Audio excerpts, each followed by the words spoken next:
Раз, два, три, четыре. Мы проверяем звук для канала Рада. Проверяем звук. Все, надеюсь, у нас хорошо. Спасибо, Танечка, за внимание.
Dear colleagues, All of us are here.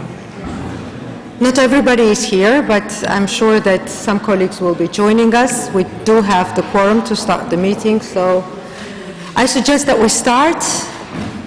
We have the first meeting of the ad hoc working group on the association agreements, and I have an honor to co-chair this meeting together with my colleague from the European Parliament, Mr. Rosati. I am first of all grateful for the honor to be able to represent Eastern partners in this meeting, and I take this as a great trust, and I'm sure that together we can make this working group an instrument that can help us in our joint endeavors.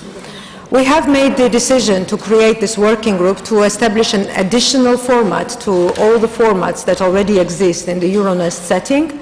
In Chisinau, in the beginning of this year, we have agreed that there would be this working group established, and then we basically materialized our will, and now we are holding the first meeting of this working group.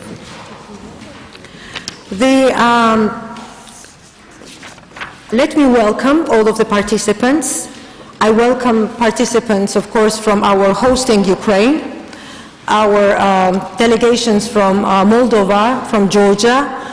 We also have the delegations of Armenia represented, I see, as observers in this meeting. Thank you for your interest. And then, of course, I welcome the representatives of European Parliament that are with us today.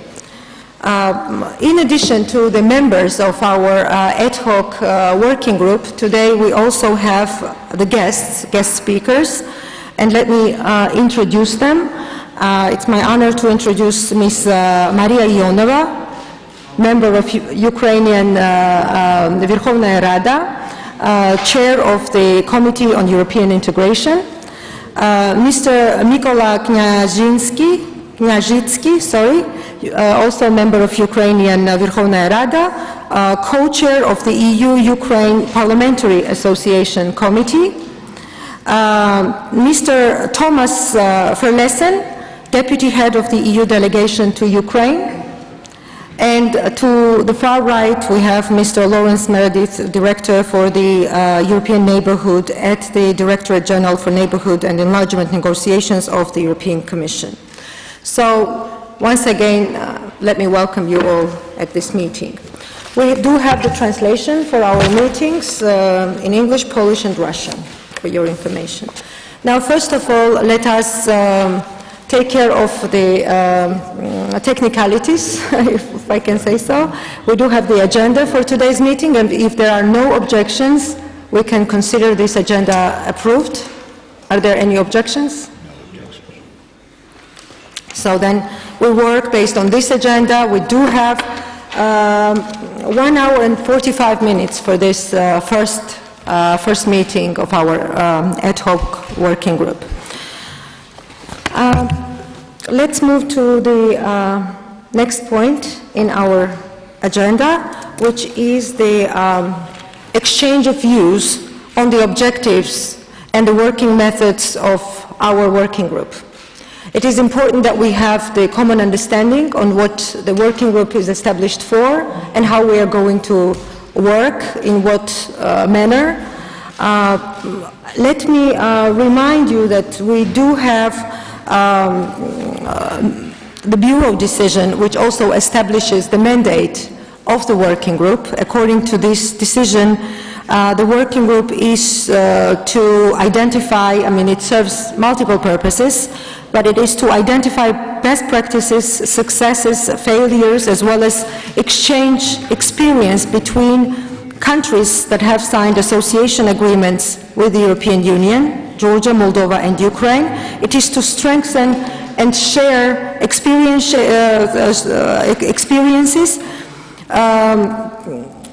and also to share obstacles that we encounter in our joint endeavors, in our joint efforts to integrate further with the European Union. It is to identify possible best solutions and concerns, and to draw up recommendations and motions for resolutions to be submitted to the Euronest Parliamentary Assembly, if so instructed by the Bureau. This is the wording that we have in this document that we have adopted at the Bureau meeting as a Bureau decision. So with this, let me say that I personally very highly have great expectations for our working group, since we do have, and there was always the need to, or we have felt for a certain time now, that there is the need to create an extra platform. Here we have this platform, now it's up to us to make the best use of it, and I think we will all be able to achieve this goal together.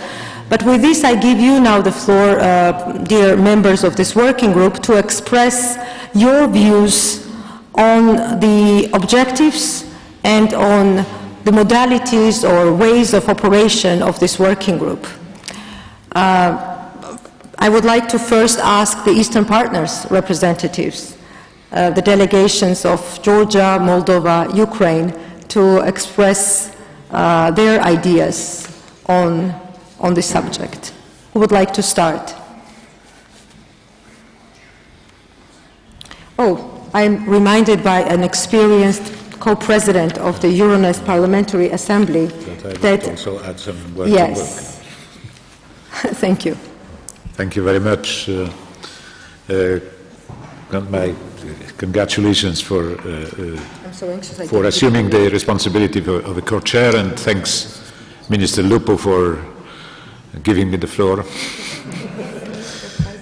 I simply wanted to join Mrs. Kulordova in welcoming you all here, and also I would like to express my high hopes as far as the outcome of our work is concerned here.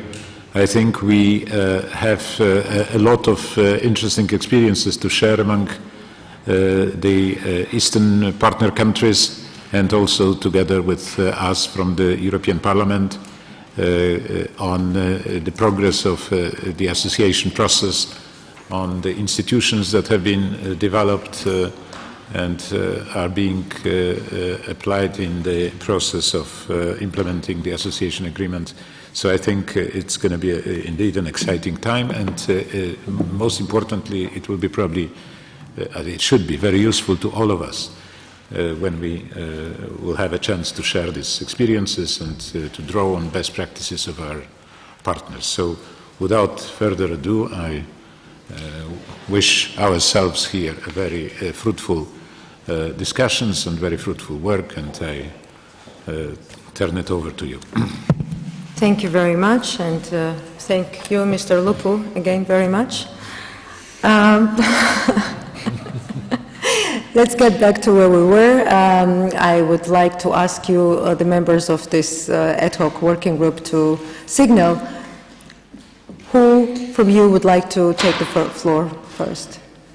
Or shall we take it by alphabetical order and ask Georgia Georgian delegates to introduce themselves and then to express their views. We will have Irina Pruize start. Okay, we can give the floor to Mr. Boris Tarasyuk from Ukrainian delegation. Since the position of Ukrainian delegation is a top secret, I suggest that the first speaker would be the one who initiated this format. That is Moldova. Well, yes, I mean, it can be Moldova, of course, but, you know, I also want to say that this was our joint initiative. So I leave also the leadership to Moldova if it wants to, but I think we were all very firmly behind the idea. So I will ask Marian Lupu to say a few words then. Thank you very much, Madam Co-Chair, dear colleagues. Sincerely speaking, I believed that I will try and I will manage to avoid a kind of leadership, or at least to start talks in the frame of this working group, and I will explain why. Because after a very long meeting of the of the Bureau of our Assembly, almost 6 hours, my intention was to take a small break, but okay, what to do? I can't refuse to Mr. Tarasyuk. Now, briefly, I'm very glad also and very satisfied that we have here in Kiev right now the first meeting of this working group. Indeed, it was the initiative of Moldovan co-presidency at the beginning of this year, discussed with all of you, meaning with all the leadership of all national delegations of Eastern partners, and with the representatives of the leadership of all political groups at the European Parliament. So, the beginning of this story was not so easy. A lot of talks, discussions, is it necessary, it is not necessary. Finally, after very constructive talks and discussions, we came to this very important decision in Chisinau, end of May, of the Bureau of the Assembly, and this group is set. I believe that from the very beginning I will mention that, like other Eastern partners, Moldovan delegation, Moldovan part of this group is represented by 3 persons. Myself, Mr. Anatol Zagorodny, he is also representing the parliamentary majority, and we have the third member, Vadim Pistrenchuk, representing the opposition, probably using the status of opposition that is sometimes easier in comparison with the responsibilities of the majority. Unfortunately, our colleague is not here, but okay, 2 members of the group are present. Now, in a very concrete manner, objectives. I do not believe that we have a larger room for discussions, because the objectives are set in the decision of Bureau on end of May this year, namely identify best practices, successes and failures, as well as an exchange of experience between 3 countries in the implementation process of the association agreement. Share and straighten political analysis and possible successes, identify best possible solutions for different situations, etc., etc. I will not continue to cite the provisions of the Bureau. I believe that the creation of this group anticipated somehow even the final decision of the AFET regarding EAP+, regarding diversification. Parliamentary Assembly was the first dimension, not only in understanding the changes of realities and new needs and new approaches, but also reacting on those new challenges and creating a special institutional frame for that. I would repeat what was mentioned from the very beginning in the concept of this idea, that this platform will have an inclusive nature. All our partners representing Eastern partners could be here, assisting, hearing, following, this experience that could be or might be useful for them as well. I will come shortly just with a few proposals. We'll discuss, and I will be very keen and interested to hear the voices of our colleagues, both from Eastern partners as well as European Union partners, about the methods. I believe that we do not have some limits. It is up to us to choose every time, depending on the situations, of the topics, to choose our approaches. This is the very nice nature and character of our working group, the flexibility.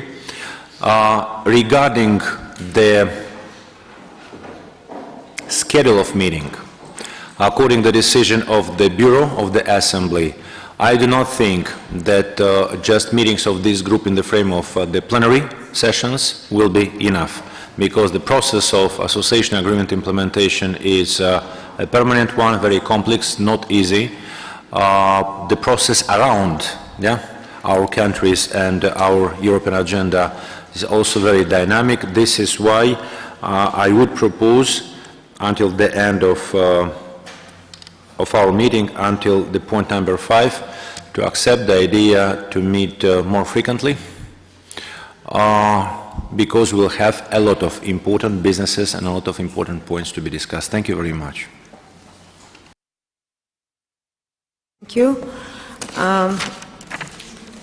Your points are well taken. Of course, we have the basic framework and objectives of this meeting outlined already in the Bureau decision, so there is not much we can add to this. But we do, I think, need to get a little bit more concrete on how we intend to work in the future, because that will help us to make this working group not just a forum for random exchange of information, but having more focused ability to work on the issues that all three countries are working on. We do have association agreement. We often talk about how difficult it is to, and how challenging it is for every country to implement these very ambitious goals that we have set for ourselves in the association agreements.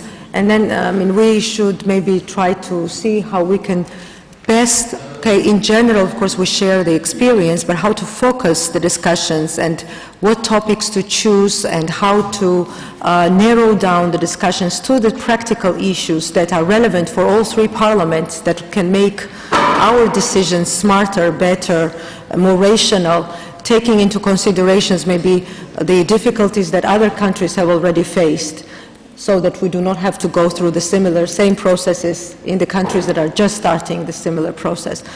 With this, I will give the floor to now to Georgian delegation, to Irina Pruidze, and the next person, Irina.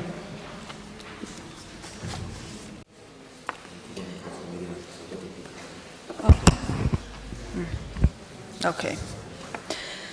Confusion with the microphones.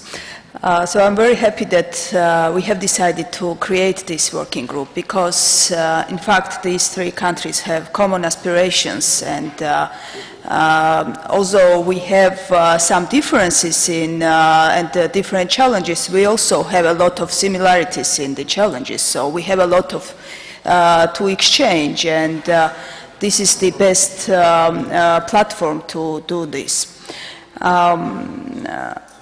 We also have the joint approach to deepening the cooperation with EU. So with this platform, I think we'll have more possibilities to discuss these issues and look for new approaches. I agree with Mr. Lupu that just meeting once a year is not enough, because we'll not manage to discuss all the issues during one meeting, since the association agreements are quite wide and they have absolutely different fields, they cover different fields. So I don't think we'll manage to cover all these fields during one meeting. My proposal would be to have at least informal meetings during the committee meetings that will enable us to discuss the particular issues and the concrete topics connected with the committee topics. let's say during the economic committee we could discuss the CFTA issues, and during the political committee we could discuss the legislative approximation, human rights issues, democracy, etc. So the rest, I agree completely with the objectives of the working group, and I'm also very happy that this group is open for the countries which are not associated, since we have a lot to share with them too. So it's an open format, and I hope that with their participation we'll gain even more knowledge and experience. Thank you. Thank you, Irina. Ms. Irina Pruitze from Georgia. We do have a third member from Georgia from the opposition. If Sergei Kapanadze would like to take the floor. Thank you. I will not talk much, but maybe just raise a few points. First of all, indeed, I think there is an added value of having such a format because of the commonalities which are shared in the process of implementing association agreements and the DCFTAs. At the same time, however, I think we should really do our best not to alienate the other members of the EuroNest. And I think it's important that we remain on the same page with those delegations which are not present here in the full capacity. At the same time, I think more concreteness in the next meetings would certainly be appreciated. And it's not only about sharing the experiences of what each country's parliaments do in terms of implementing AAs and the DCFTAs.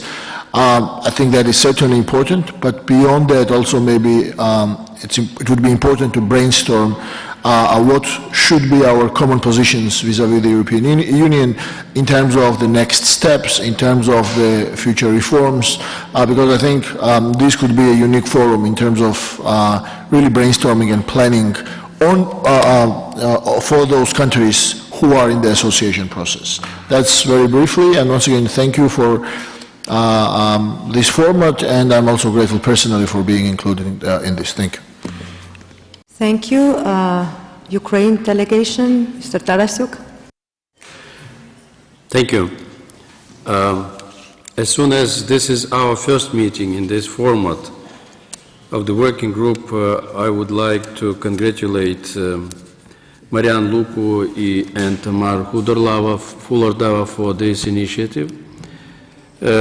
Second, I think that the model of our work is being designed in the decision of the Bureau back this year in Chisinau.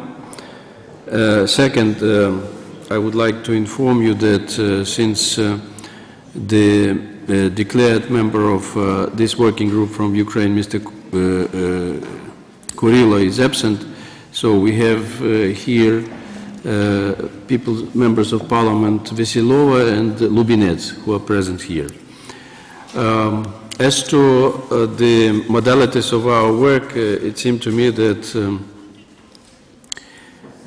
we have to concentrate our attention to the issues of approximation of our national legislation to that of acquis communautaire, since this is the common problem for all three countries. Some are ahead, some are behind, but we need to exchange our practices. For example, in Ukrainian Parliament, for some 10 years, at least as a chair of the European Integration Committee, I was trying to persuade the Parliament to follow the practice of some Nordic countries where the appropriate European Integration Committee had the right of veto in all matters concerning legislation which touches upon the acquis communautaire. So unfortunately, I didn't manage to persuade the consecutive compositions of Ukrainian Parliament. Probably Maria Ionova, with our support, will succeed. But nevertheless, it seemed to me that this is a common problem if there are no, in our three parliaments, such a veto right. It should be. Because sometimes the decision may be taken by the European Integration Committee not to recommend, and the Parliament is disregarding this decision and taking decision which contradicts the acquis communautaire. So this is not admissible, and that's why it seems to me that we have to exchange our views on these practices and probably take a common recommendation to our national parliaments and hopefully with the support of the European Parliament. And of course I think that we have to pay attention to the separate chapters of our association agreements of 3 countries and to concentrate on the most urgent chapters and to put them into our agenda. I cannot but support the idea of having the meeting once a year, but is it enough? To my mind, no. This is not enough. So that's why we have to invent new approaches. For example, like communication via internet of our ideas, to have a joint session, video sessions, and thus multiply the possibility of our cooperation for the benefit of all of us. So these are just a few ideas. Thank you.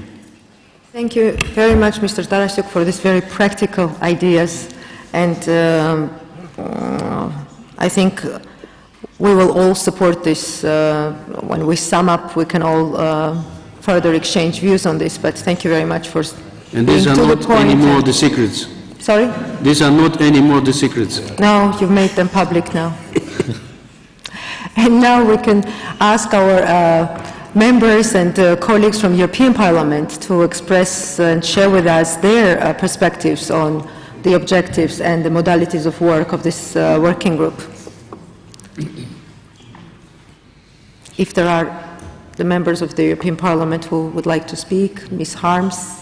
Yeah, sorry, let me give the floor to my co-chair first, yeah? Okay. So what I wanted to contribute to the thanks already gone to you, Tamar, and to my fellow Marian from Moldova, is that yes, this was a very good initiative, and there was a lot of strength behind it when Marian came first to the European Parliament already. But I would also like to underline that it was good that the 2 countries without association agreement could agree to establish such a structure in Euronest without so creating more burdens to this structure. Because this is not something what was intended, but it was also not only easy, and I think the very diplomatic negotiations from the very beginning on this issue to have the working group were successfully, and I'm grateful for this. On additional meetings, I would like to have more close cooperation. On the other hand, I would propose to first of all check how we can use better the existing levels of exchange and cooperation, because the European Parliament and all the national parliaments, they have the common parliamentary committees. We have our delegations, yeah? And so we have sometimes problems to fill the work of our delegations adequately. And I think it needs a thorough discussion on how we use the different structures we have created in between the European Parliament and the parliaments in our Eastern Partnership countries, how we develop this and how we take the utmost out of it. Because only adding meetings and formats will not intensify the work and will also not improve the outcome. So we need a bit more strategic thinking about it. And in this morning in our Euronest, Bureau, I already said that I feel a bit ashamed that the European Parliament in this Euronest meeting is not so present as it should be. So this is also a signal that we have to think about our working methods and the levels. So this having said, I would recommend also to use what the AFET committee has already started. They have nominated 3 rapporteurs for the association agreements in the AFET committee. So from the AFET committee, there will be a more close work on the implementation of the agreements. And I think in this context, it would make sense that we invite our Euronest partners from the association countries, especially also from this working group, to the AFET meetings where we decide on the work of our rapporteurs. It's one idea. Thank you, Ms. Harms. Thank you. Definitely, that is a very good proposal, and it should be our goal to actually make these proposals as practical as possible. We do not want to have meetings just for the sake of meetings, definitely. And Mr. Rosati was the next one to speak. Yes, I'd like to make 2 points. The first is that the idea of establishing this working group has gained additional support in the European Parliament because we have been for some time already in favor of the principle more for more and less for less. We think that if there are countries that want to integrate faster and are prepared to do so, then we have to create an institutional basis for this kind of process in order to assist and help and provide necessary advice. I think that establishing this working group is only the first step. We can think about getting additional instrument of support that would be discussed and somehow planned within this group and then submitted to the Bureau in order to, again, suggest to the EU institutions to come up with some proposals when it comes to additional financial instruments or institutional support. So this is a step, this is a decision that recognizes the fact that there are some countries that want to move faster, they are more prepared to integrate with the European Union, and I think these countries deserve our support, going much farther than in other cases. This is number one. Number two, some of the colleagues raised the issue of having more frequent meetings and also of extending perhaps the original format. I'm always in favor, in cases as this one, I'm always in favor of more flexibility, because actually this is only through our everyday work we can assess what is indeed needed and what is the value added of this kind of a working group. If we come to a conclusion that we should broaden the mandate or meet more frequently, I think we should take the initiative and ask the Bureau to either formally or extend the mandate or simply give us a green light to go further if our members simply deem it as necessary. So I would be supporting these ideas of being, let's say, less formal, but having a broader scope for our discussions and for our work here. Thank you very much. I see no other members of the working group that would like to speak on this agenda item. Let me summarize a bit what has already been said by many of you. Thank you very much for expressing these viewpoints. We have all seemed to be in favor of maintaining certain flexibility in our work, because that is going to be necessary. But if you allow, I would understand it in a way that in each meeting we should set a concrete goal for our next meeting, and that should be a very concrete, specific item on which we agree to work in between the meetings. Otherwise, I mean, the discussions are going to be too general. We have It has been expressed here by Mr. Kapanadze that this format should not only be used for information sharing, and I think we all agree on that. This is the format which we should use very extensively to formulate our joint positions and to make that known to the other stakeholders. And we should clearly use this as an instrument for making ourselves better heard, and also in elaborating our positions on certain, sometimes complicated issues. The other point relates to the proposal of Mr. Tarasyuk, which is very acute one for all the associated countries, I'm sure. Mr. Tarasyuk was speaking about the need to harmonize our processes and the role of Parliament and the way the Parliament deals with the harmonization of national legislation with that of the European Union.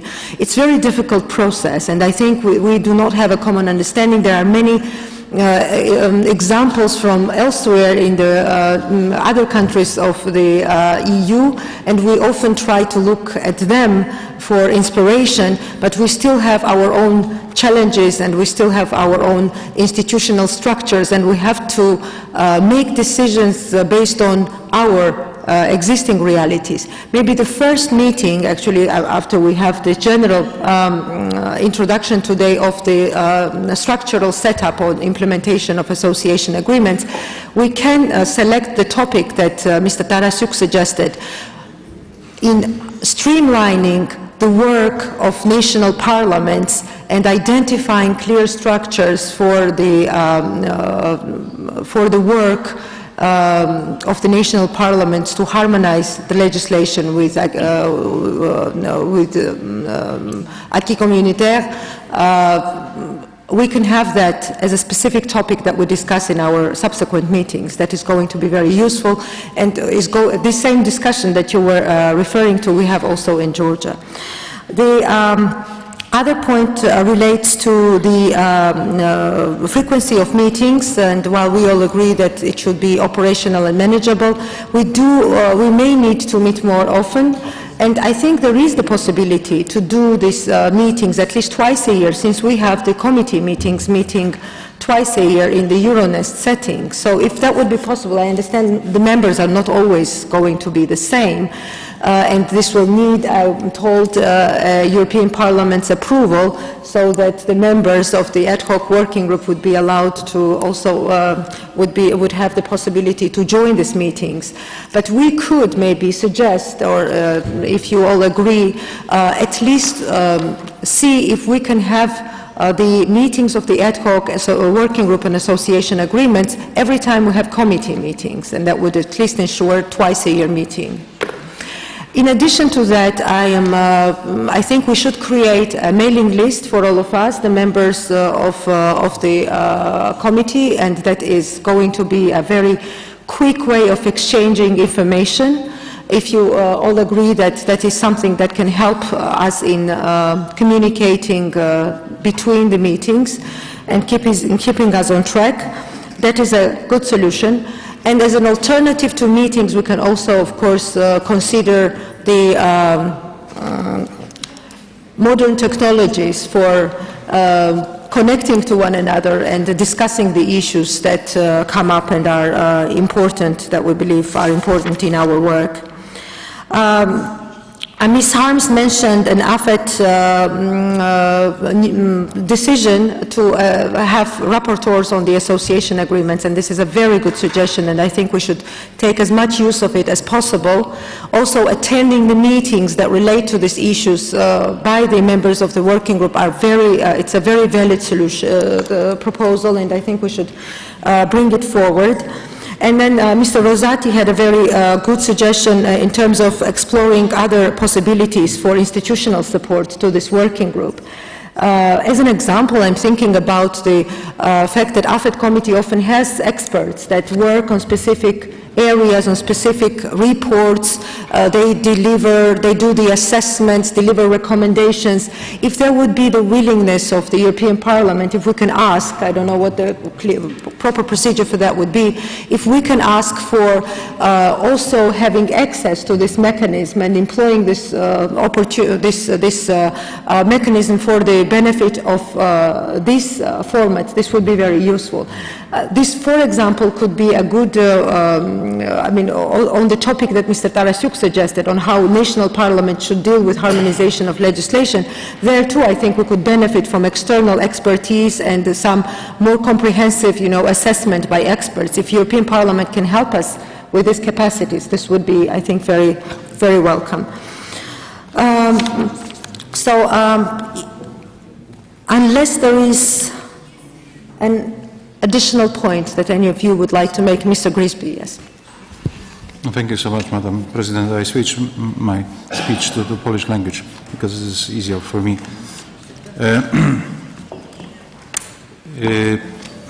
Ja mam swoje doświadczenie jako przewodniczący komisji zajmującej się procesem integracji europejskiej z tego okresu, kiedy byliśmy krajem stowarzyszonym, a jeszcze nie było naszego wniosku o członkostwo. I mogę powiedzieć tak, że każdy z krajów, który monitorował układ o stowarzyszeniu, on oczywiście miał różną zawartość, różny zakres ten układ o stowarzyszeniu w zależności od tego, w jakim okresie był zawierany. Bym porównał na przykład układ o stowarzyszeniu Polski z wspólnotami i krajami członkowskimi z układem, który zawarła Ukraina, no to życzyłbym sobie wtedy, żeby Polska mogła mieć taki układ, jak się porównuje tę zawartość. Natomiast ważne jest pewnego rodzaju takie doświadczenie, które mają kraje, które przechodziły ten okres stowarzyszenia i niewątpliwie to jest związane z tym, że zarówno na poziomie rządu, i to najczęściej jest rozwiązane, są instytucje, które zajmują się tym procesem monitoringu, ale również w samym parlamencie są, czy powinny funkcjonować instytucje, które zajmują się tym monitoringiem. Z jednej strony tutaj Borys Tarasiuk, nasz gospodarz spotkania tegorocznego Euronestu, mówi o metryczce europejskiej. Wydaje mi się to ważną deklaracją, że na przykład na etapie składania projektu rządowego ten projekt rządowy powinien być opatrzony metryczką, że jest to regulacja na przykład obejmuje zakres spraw, który jest objęty układem o stowarzyszeniu i w związku z tym nie jest sprzeczny z zakresem regulacji prawnej. To bardzo ułatwia potem procedowanie. Ja rozumiem, że wielokrotnie też jest tak, że ten proces dostosowawczy jest wieloetapowy, że niejednokrotnie nie uda się tego procesu zakończyć w jednym etapie. To jest zupełnie naturalne, to wynika też z pewnego, że tak powiem, polityki danego państwa stowarzyszonego. Drugi element, który wydaje mi się być ważny, to jest, mówię o doświadczeniu, które jest moim udziałem. Nie wiem, jaki jest zakres inicjatyw poselskich w zakresie regulacji prawnych. I te inicjatywy poselskie, one są z reguły, nie są opatrzone taką metryczką co do zgodności. Wtedy musiał być też pewien sposób monitorowania tego na poziomie służb parlamentarnych. Myślę, że wymiana takich doświadczeń byłaby interesująca. Mogę powiedzieć, że już parę lat temu między innymi Gruzja, między innymi parlament Gruzji, między innymi parlament Ukrainy wysyłali młodych ludzi na staże do między innymi polskiego Sejmu. Jak byłem przewodniczącym Komisji do spraw integracji, a później Unii Europejskiej, to miałem u siebie bodajże 3 osoby przysłane na staż do tej komisji z parlamentu Gruzji i chyba 4 osoby z parlamentu Ukrainy. To jest ciekawe pytanie, co się z tymi osobami stało, bo one oglądały cały proces, że tak powiem, monitorowania, jak to wygląda od kuchni. To jest ciekawe doświadczenie. Wydaje mi się, że Państwo macie w swoich parlamentach wiele takich osób, które przeszły ten proces obserwacji i oczywiście też błędów, które popełnialiśmy w tym procesie monitoringu. W pełni się zgadzam z tą opinią, którą wyraziła Rebecca Harms, mówiąc, że przecież Komisja AFET jest tą komisją, w której są doroczne raporty w zakresie postępu. I myślę, że to jest naturalne forum, na którym powinny uczestniczyć osoby z krajów Partnerstwa Wschodniego, których ten raport dotyczy, albo szerzej członkowie tej komisji monitoringowej, jako współuczestnicy czy współorganizatorzy nawet tego wysłuchania w tym zakresie, jeżeli chodzi o ten raport. Ale podobne rzeczy dzieją się w zakresie energii w komisji zajmującej się sprawami energii i przemysłu, dotyczące spraw klimatycznych. Wczoraj mieliśmy ten raport dotyczący porozumienia paryskiego. Więc tego typu elementy pojawiają się w różnych komisjach Parlamentu Europejskiego i wydaje mi się, że po rozpoznaniu i rozsądnym jakimś takim, że tak powiem, dawkowaniu tych propozycji można byłoby je wykorzystać dla celów pracy akurat tego gremium poprzez współudział państwa jako uczestników. Podobnie, ponieważ mam pewne doświadczenie związane z inicjacją takiego forum, jakim jest Forum Współpracy Rzeczników Praw Obywatelskich Krajów Partnerstwa Wschodniego. Organizowaliśmy 4 szczyty przy współpracy i pod patronatem Podkomisji Praw Człowieka. I tam różne aspekty dotyczące zarówno aspektów prawnych, jak i praw obywatelskich, jak i również tego, co jest dobrą praktyką wymiany doświadczeń, bo wydaje mi się, że tutaj bardziej chodzi o to, żeby narodowe instytucje praw człowieka raczej wymieniały się dobrymi praktykami, niż żebyśmy mówili, co wam należy zrobić, bo to już wie administracja i to już wiedzą struktury państwa. Natomiast to jest też takie dobre forum wymiany myśli. Tutaj dołączyliśmy jeszcze w ubiegłym roku zachodnie Bałkany, które w sposób naturalny też zmierzają do tego procesu i to bardzo ciekawe forum wymiany myśli w tym zakresie, który dotyczy właśnie standardów w zakresie praw i wolności obywatelskich, ale nawet elementów, które dotyczą na przykład warunków pracy czy społecznej odpowiedzialności biznesu. Przecież skoro mamy tę wymianę handlową, to również społeczna odpowiedzialność biznesu kłania się bardzo mocno tutaj i czasami łatwiej w tym obszarze uzyskać pewną dobrą zbieżność niż w wielu innych obszarach. Przepraszam, że się tak trochę rozgadałem, ale wydaje mi się, że jest,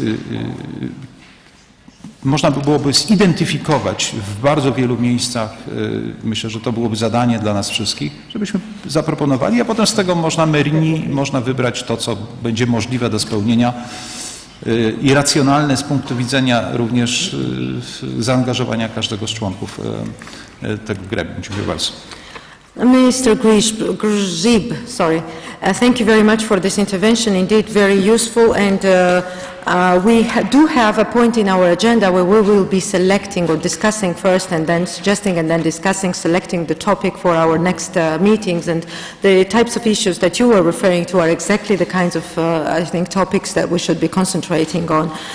We should also be very much keen on using the resources that are available at the European Parliament, not only at AFET committee, but also maybe at other committees, if it would be possible to build these bridges and to use the opportunity to link up with relevant committees on relevant topics, that would also help the work of this working group, I think, and help us in making our work more precise.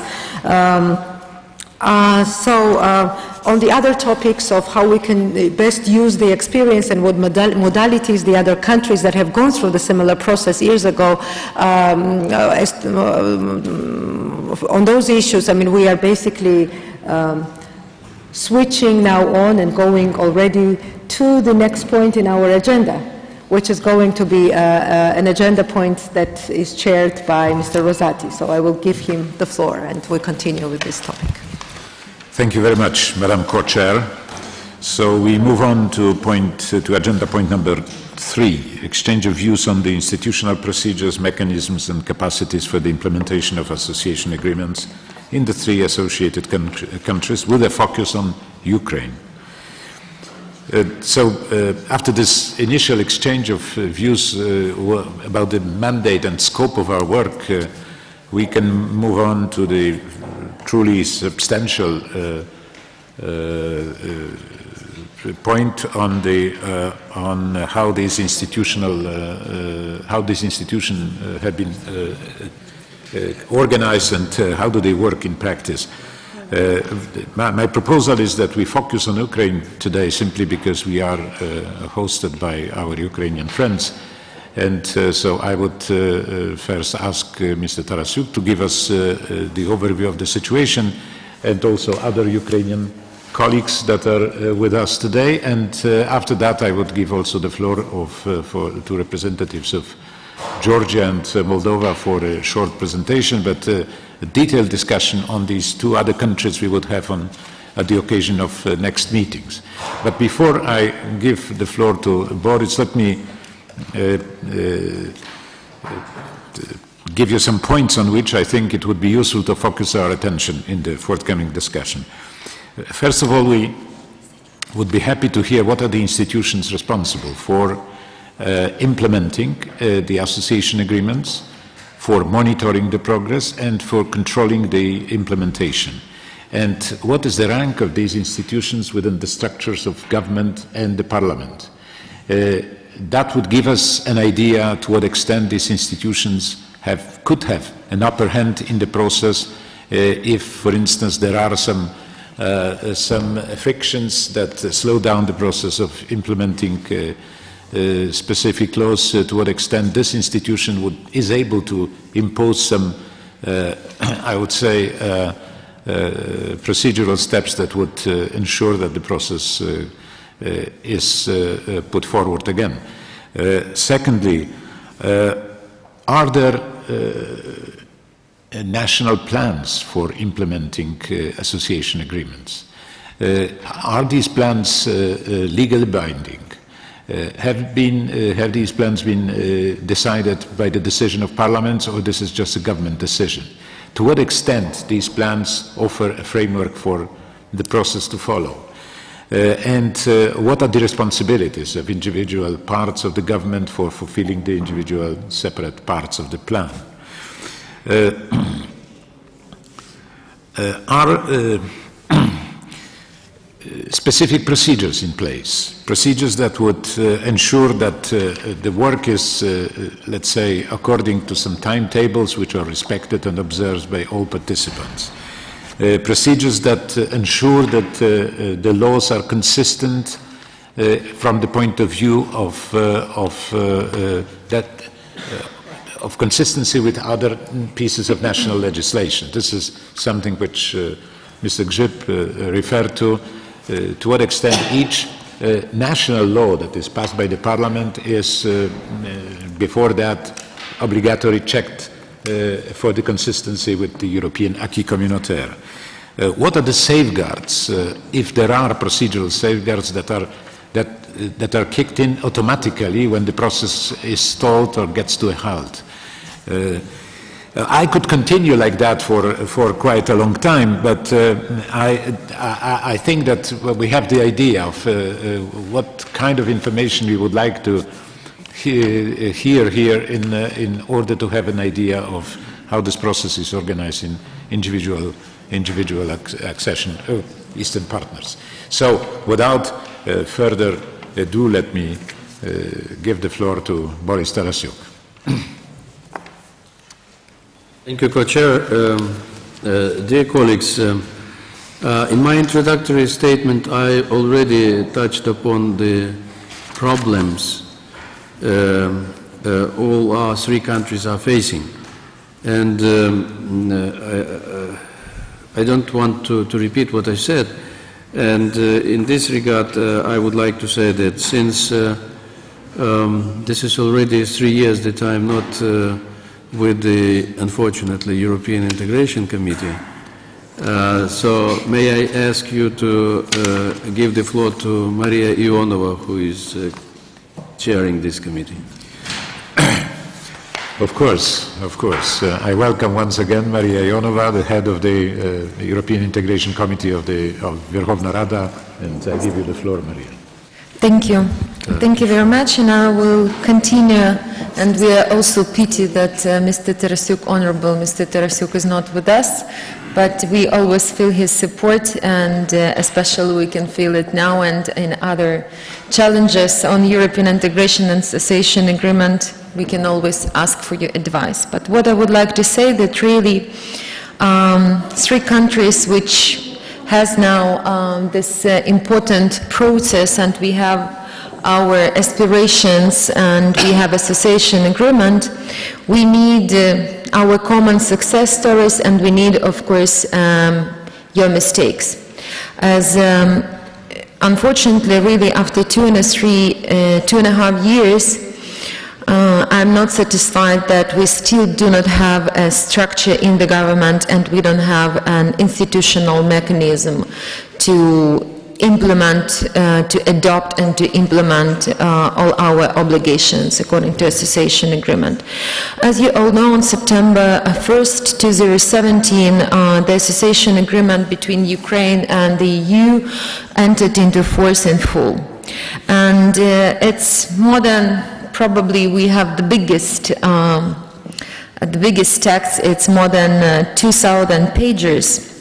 And of course now we have these difficulties because in the context of Ukraine's integration and the fulfillment by Ukraine, its obligation is to ensure the integrity of the institutional mechanism of European integration of Ukraine. And of course, this mechanism, it has to be an integral part of the current state system in Ukraine. And the appeals for establishment of an appropriate institutional mechanism in Ukraine we also heard from our European partners. And we have discussed it also in Kadanabe recently, where we had meeting together with our friends from Georgia and Moldova. So we absolutely understand about our responsibility as a parliament, but of course the functioning of the parliament and its bodies are needed in order to effectively implement the cessation agreement. But unfortunately, as you also know, we had a mission of Mr. Cox and from European Parliament, and we had the list of recommendations. This process, I think, is really very slowly. And of course, according, for example, to these documents, we may pay attention to the optimization of the work of Verkhovna Rada, because, for example, now we have more than 10,000 draft bills were registered. And it's really a very huge amount of draft bills, and the capacity of the committees of our parliament, in particular, of course, our committee on European integration, of course, in the area of adaptation of Ukrainian legislation to the law of the European Union should be strengthened. We still do not have this competence, we still do not have these authorities, and we really do not have veto right on during discussions of different draft bills. Parliamentary control over the process of adaptation of legislation and supervision of the quality of harmonization on Ukrainian legislation with EU laws also should be efficient. And that is why we really need to provide for mandatory requirements for the incorporation of EU legislation into draft laws developed by subjects having the right of legislative initiative. And of course, now we are working on this draft bill on this institutional mechanism, and we understand and we realize the resistance of many MPs because they have to have their legislative initiative. And also we need to define a mechanism to prevent the adoption of laws that contradict, of course, our obligations under the cessation agreement. So again, to come back to responsibility, we absolutely realize that we cannot consider ourselves as a parliament separated body from the whole national process. And that is why we're really jointly working with the government, with the first Prime Minister, Ivana Klimpur-Stensatsa, with her governmental Office on European Integration. We think that this mechanism should include such fundamental issues as founding on relevant state institution at the governmental level, and we are talking really about structure responsible for the process of adaptation of legislation, monitoring of the state of non-updated legislation and non-updated norms with the of legislation with a view to further bringing them in full compliance with EU laws. And also, I would like to say that regarding committees of the Parliament, that ensuring coordination between the state authorities and between ministries, between specialized committees of the Parliament of Ukraine, and of course of the Committee on European Integration,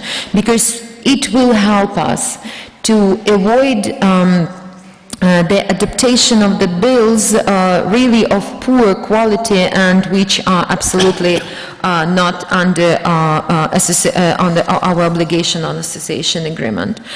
I would like. I don't want to be to talk along, but I would like also to say that while we are working on this institutional mechanism, we decided to try to work in a manual regime. So we have, all together with the government, we have the list of priorities of our obligation on the association agreement. And now the majority of the debts are in the sphere of tax and customs policy. It's in the sphere of transport, especially railways transport, and of course intellectual property. So we are trying now to have these joint committees to talk with MP, to have a discussion, of course together with the government, with the experts. Also, I think we have still a problem of, as also it was mentioned, with capacity in the committees of Verkhovna Rada, and also at the same time in the ministries. And that is why here we're working close with EU delegation, with the project of the Association for You, and we will try to work with them by spheres and to find the way. But what I would like to say that why this new body is so important for us. Because we really need your experience of this structure. We really need your experience of this mechanism, which will work really very effective. As I mean, the masштаб of course, of Ukraine is more as like in Poland, the process we have heard, I mean, we have learned the experience of Poland, but anyway, we really need your experience in this mechanism, because we think that the main driver, of course, is the government, but we are not refusing of our responsibility. We are ready to help, but we really need this structure workable and effective. So if you have any questions, I'm ready to answer, but also my proposition for the next meeting, really, for example, the participants of our meeting, should we invite also together with us representatives of the governmental committee on European integration? What topics, what priorities should we have? As Ukraine now, it's like a patient, and there are different ways to treat this patient. And of course, association agreement, it's an international protocol, but we all have special treatments and probably special advisors. So that is why I think that we have to concentrate on priorities, on topics, and to discuss it really very, very in detail way. Thank you. Yes, thank you very much. The next speaker, we will continue the discussion on Ukraine, of course, but I have a suggestion to make a slight change in the sequence of speakers, simply because Mr. Frellesen, who represents the European Commission, has to leave us before 4 o'clock, and we would like to listen to his intervention. So I would propose to give him the floor right now, and I would apologize, Mr. Kniażycki, who is the next speaker on the list. So if there is no objection, then Mr. Frellesen, you have the floor, please. Thank you very much, honourable members. Very honoured to be here, and I'll be very brief on behalf of the EU delegation to Ukraine. A few points on the discussion. We think the timing of the proposal that has been made is a very good one indeed. Now, as has been mentioned, all the association agreements have been ratified and are fully into place, and I think it has been, as has been confirmed by the intervention so far, it's very important to exchange experiences and best practices. And we see this also in an EU-Ukraine context. I mean, the contact between the European Parliament and the Verkhovna Rada is indeed very important, not only for implementing the association agreement and in itself representing this close association, but also in terms of pushing forward the reform process. And in the Ukrainian context, we have already seen in this year a lot of legislative initiatives. Some 100 laws have been approved, and a lot of these have taken place in important areas related to the association agreement in the spheres of energy, energy efficiency, environment, and decentralization, all terribly important. This autumn we have also seen some very important laws adopted on education, pension, and health. And we hope the momentum will be kept up with other key reforms, including land reform, privatization, setting up an anti-corruption court, and other important issues. As was referred to also by Ms. Ionova, the scope for implementing the agreement will also require some modernization, if you will, of the working practices, and we very much hope to see also that the recommendations by the European Parliament needs assessment mission by Mr. Cox are going to be implemented. This has been outstanding for a while, but this is something we look forward to seeing very much. In terms of implementing the association agreement, I think generally the sense is that a bit more focus has to come to the exercise. More recently this has been done. A very important meeting was held, as was mentioned, in the Cabinet last week, where also an action plan was adopted on the implementation of the association agreement, and also a communication strategy, something which we think is terribly important for making this successful. And let me also just say then, on our side, the EU delegation to Ukraine, implementation of the agreement and providing assistance for it is something we are focusing on very much internally in the delegation. We have set up a special task force. We are cooperating very closely with the European Integration Committee of the Rada, as well as with governmental bodies. And we are mobilizing our technical assistance projects to provide the kind of capacity building that, as was mentioned, it also is needed in the Parliament, in close cooperation with the European Commission's support group for Ukraine and experts both in Brussels and in Kiev. And we will do whatever we can to see the agreement successfully implemented, and we are sure that these parliamentary exchanges can provide a crucial contribution to this. One thing we think is important is not to, now that the agreements have been ratified, not to, let's say, invent new things. The important thing is now to really focus on the implementation of the agreement and the related deep and comprehensive free trade agreement. This is really the key. And then, crucially, and that's my last point, close cooperation between the executive and legislative branches is really of crucial importance in order to make implementation a success. Thank you very much. Thank you, Mr. Frellesen, and my apologies. I introduced you as the representative of the European Commission, which is only partly true because you are the deputy head of the EU mission here in Kiev. So I wanted just to correct this. Thank you for your intervention, and we hope you can still stay with us for a couple of more minutes. And now I come back to our Ukrainian speakers. The next speaker is Mr. Mikołaj Kniazicki, member of the Ukrainian Parliament and co-chair, together with me, of the EU-Ukraine Parliamentary Association Committee. Mikołaj, the floor is yours. Thank you. I will speak Ukrainian.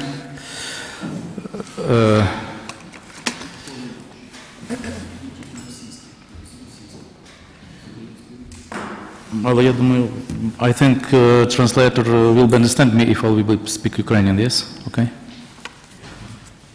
Yeah, okay. Дякую. Коротко, можливо, моя доповідь буде дещо нетрадиційною, тому що я хочу звернути увагу на подібне і різне, що є між нашими країнами, коли ми говоримо про угоду про асоціацію. Перед початком цього засідання я мав коротку розмову з колегою, паном депутатом, паном Анджеєм Грибом, який казав, що він очолював комісію з питань асоціації в польському парламенті перед тим, як Польща стала членом Європейського Союзу.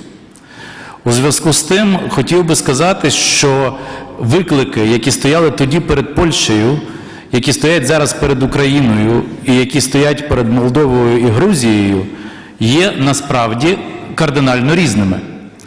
Тому що жодній з наших країн поки що ніхто не обіцяє, що ми будемо членами Європейського Союзу. І якщо Польща, яка готувалася виконувати угоду про асоціацію, розуміла, для чого вона повинна змінити законодавство хоча б частково, який буде поступ вперед, що вона має зробити і які є можливості, то для нас, на жаль, таких можливостей поки що ніхто не обіцяє. Є інші аспекти, які відрізняють нас від Молдови і Грузії. Поки що, дякувати Богу. Чому? Українці, які виходили на Євромайдан і які хотіли підписання угоди про асоціацію, для себе бачили в цій угоді захист власної незалежності. Тому що друга альтернатива була підписання митної угоди і фактична втрата цієї незалежності. Тобто для нас союз з Європейським Союзом і з країнами-членами Європейського Союзу це був шанс на збереження і на перспективу, яку хоча й не чітко ніхто нам не артикулював, але, як ми сподівалися, колись ми отримаємо. Сьогоднішня ситуація інша. Сьогодні наш головний акцент і наше головне бажання – це захист нашої територіальної цілісності і наших людей у війні з Росією. Тому кожного разу, коли ми проводимо засідання нашого комітету, ми особливо наголошуємо на тих пунктах, які гарантують нашу безпеку, які підтримують нашу безпеку, і завжди очікуємо цього і від нашої спільної групи, і від Європейського парламенту, і від Європейської комісії. Для нас, навіть коли ми не маємо чіткої перспективи членства, угода є гарантією підтримки добросусідських стосунків для захисту і по суті, діалогу з союзником у захисті нашої території від агресії, яка триває щодня. Другі пункти, які ми обговорюємо і які є важливими для нас, це є адвокація і підтримка тих реформ, які ми робимо в Україні. І для нас, безумовно, дуже важлива співпраця в двосторонніх групах за різними напрямками, яку мають депутати нашого парламенту і депутати Європейського парламенту. Ми справді приділяли велику увагу адміністративній реформі, наприклад, і реформі місцевого самоврядування. І ми зробили великі кроки як держава у втіленні цієї реформи. І тут тісна співпраця з колегами з Європейського парламенту нам надзвичайно корисна. Ми провели зараз пенсійну реформу, медичну реформу, реформу антикорупційних органів, реформу поліції, звичайно, багато ще, реформу суду і судочинства. Звичайно, ми є лише на шляху доведення цих реформ. Але тут ця співпраця з нашими європейськими партнерами нам є вкрай потрібна і вкрай корисна, як обмін досвідом, і як підтримка тих ініціатив, які є в нашому суспільстві, чи реформаторських ініціатив, які всередині нашого суспільства стикаються дуже часто з великою опозицією. Тому, коли ми хочемо реформувати країну, то тут підтримка європейських партнерів, Європейського Союзу для нас дуже важлива із внутрішньополітичної точки зору. Так що це коротко про ті пункти, які цікавлять і які є важливими для нас. Сподіваюся, що в вашій роботі, коли ви будете обговорювати, яким чином нам обмінюватися досвідом не лише з країнами Європейського Союзу, а й між собою в рамках ЄВРОНЕСТу, ми знайдемо ті кроки, які будуть взаємокорисними і для наших країн, і для наших європейських партнерів. Дякую. Yes, thank you very much. Mr. Kniażycki, one small correction. When Poland started negotiating the association agreement back in 91-92, and when we signed the association agreement, we didn't have a promise of membership. What we had in the association agreement, we had only a unilateral declaration of the Polish government, but this is the objective of the Polish government. The European Union didn't want to join us in this declaration at that time. But of course, after 5 years, finally, that was 97, when the European Union, after having admitted that we fulfilled the Copenhagen criteria, decided to open up the membership negotiations, but again, without any fixed date of accession. So we had to also act in some kind of a unclear, I would say, legally and politically unclear and undecided, within the undecided framework. And this should, my friendly advice is that it should not stop you from implementing the agreement and making efforts in order to fulfill the Copenhagen criteria as completely as possible and as soon as possible, because that also brings forward the date of the possible date or the possible opening of membership negotiations in future. But this is just, I permitted myself simply to comment on this because I remember very well all those negotiations. I was in the government at that time, responsible for foreign policy, and I still have some headache because of those efforts, strenuous efforts in order to get some perspective from the European Union. But it has come finally. It came then and we managed. Okay, Mr. Lubinets. And we open the floor for, of course, brief comments of the... No. After? Okay, so Mr. Lubinets, because we still have two presentations from our colleagues from Moldova and Georgia. So, but okay. Yes, thank you very much. I will speak in Russian. Just for change. It's easy for me. Спасибо большое за возможность принять участие. Я хотел бы добавить несколько аспектов, и о чем говорили мои коллеги, и именно пан Николай Княжицкий. Что мы имели в виду? Когда мы сейчас говорим об ассоциации с Европейским Союзом, действительно нам бы хотелось видеть свет в конце туннеля. Сейчас мы не просто приняли реформы, мы приняли глобальные реформы. Пенсионная, медицинская, реформа образования. Мы приняли базовый пакет энергетических законов, в частности, закон об энергоэффективности зданий. Все законопроекты, которые сейчас принимаются, они в первую очередь проходят консультации с нашими европейскими партнерами. Мы показываем свое не просто стремление, мы показываем всем, что мы готовы принимать даже непопулярные решения. в данный момент. И действительно мы с одной стороны наталкиваемся на сопротивление оппозиционных партий, которые представлены и в парламенте. И с другой стороны у нас есть население, которое хочет, если мы принимаем реформы, связанные с нашим вступлением в Европейский Союз, возможно, в будущем, то они хотят ощущать, если не сразу какие-то позитивные моменты, то хотя бы какие-то цели, почему мы это делаем. Вот почему сейчас для нас, как для народных депутатов, очень важно не просто, да, мы подписали соглашение с ЕС, базовый документ очень большой, мы благодарны нашим европейским партнерам, но мы хотим понимать, пусть это будет через 20 лет, но хотя бы какая-то дата теоретически возможна в будущем.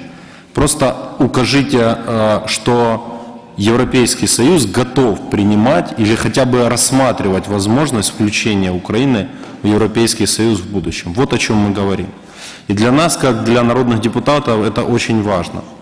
Это первое. И второе. Конечно, принимают законы парламент. Но, к сожалению или к счастью, имплементация, а фактическая реализация этих законов происходит через механизм Кабинета министров. И вот здесь, вот, если Европейский Союз поможет созданию какого-то органа на базе Кабинета министров или какая-то национальная там, новая комиссия по наработке дальнейших планов с Европейским Союзом, мы будем только рады этому. Поэтому я приверженец того, чтобы мы говорили вот так вот, шаг за шагом, степ-бай-степ, как говорится, конкретные вещи. Прошли базовые законопроекты, идем дальше, и к чему-то мы идем. То есть дайте нам возможность указать конечную цель, хотя бы теоретическое, вступление Украины в Европейский Союз. Спасибо.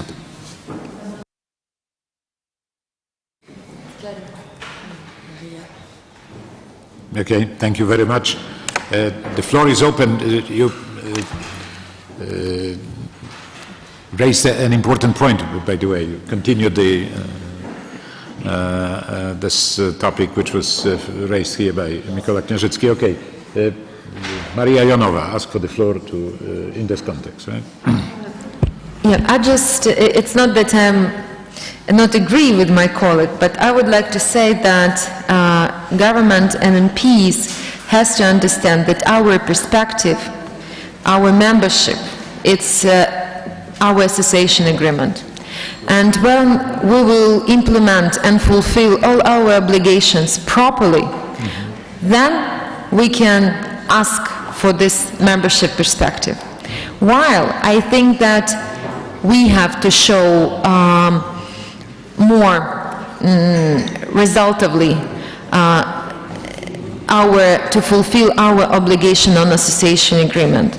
Because you're absolutely right that big reforms we have adopted, institutions, anti-corruption institutions, decentralization and so on, but at least I think till the end of the year we have to show fulfillment of our obligation on that debts which we have made for the last year. And that is why, sorry to say it probably in public, but I would like to say I'm absolutely okay that we will not have the final document, this membership perspective, because our membership perspective, it's association agreement. We just have to be responsible to fulfill these obligations. And as you're absolutely right that we really need capacity, but I think that together with our partners, we are working on with expertise and monitoring and translation and so on. I think that we need more positive information campaign in our region, what is also association agreement. Because when politicians are explaining this, sometimes you know the exception of this explanation. So that is why we also are in negotiations with our partners that we have to have positive informational campaigns, and we really rely in these issues on civil society. Thank you. Thank you very much. Now we are going to discuss this, I'm sure, still in the course of of our meeting. But before we continue discussing the specific point, I'd like to ask maybe Minister Lupu to give us a short presentation of this institutional aspects of association agreement implementation in Moldova. Thank you, Mr. Co-Chair. Yes, it was my intention and remains to be my intention, and I will briefly present to you the situation concerning institutional frame, how the things are really organized during the last 3-4 years, immediately after the ratification of the association agreement. But before that, I closely followed the debates, the presentations made by our colleagues from Ukraine. Let's divide the issues into parts. So the political side. Let's be very frank, it is not a secret, it is an obvious fact that all three countries, namely Georgia, Ukraine, Moldova, would like to have a very clear answer and very clear European perspective. Okay? Okay. Again, this is natural, this is normal. In the meantime, it is normal as well that via diplomatical channels will body you, dear colleagues from European Parliament, European Commission, etc., with this question. As one of my friends are saying, and during our meeting in Italy, near Milano, Mr. Lanka said that the crying baby, sooner or later, will get his milk. Okay, now, what is more important, perhaps, from my personal point of view, we should understand that we'll get closer to this clear perspective when EU partners will understand, will see, will feel us prepared for that. So, by implementing the provisions of association agreement, by implementing the reforms, we will shorten our way towards this final goal to get the status of candidate countries and then to have opened the negotiations for accession. I don't like, sincerely speaking, some ideas that I heard here that give us this perspective and then we'll implement reforms, meaning that we'll not implement reforms if we'll not have this perspective. Wrong approach. Because I will tell you about Moldovan philosophy here. We understand very well that reforms are needed not for making pleasure to Brussels, to EU member states, etc. Those reforms are needed for Moldovan citizens because we are working on implementing a number of models, democratic, social, economic, etc., etc. And those new models, they proved their efficiency. Of course, for the implementation of those reforms, we need and we will continuously need resources. We'll need assistance, technical, financial, grants, credits, infrastructure development, because, you know, the CFTA most probably is the most difficult piece of those reforms to turn the industry, agricultural, trade, standards, not easy exercise. But again, I don't like this link. Yes, reforms if we'll get perspectives and the vice versa. We'll continue those reforms because in our firm conviction, I speak about Moldovan authorities, we understand that we work for the future of our Moldovan nation. Okay? And second effect, by implementing successfully those reforms, even with very painful and negative short-term effects, of course, pension reform implemented in Moldova, or social protection, or many others, but with those even some negative, painful effects for short-term perspective on medium and long-term path, obviously those reforms will bring added value, will bring positive results for our society. So, this is our philosophy now.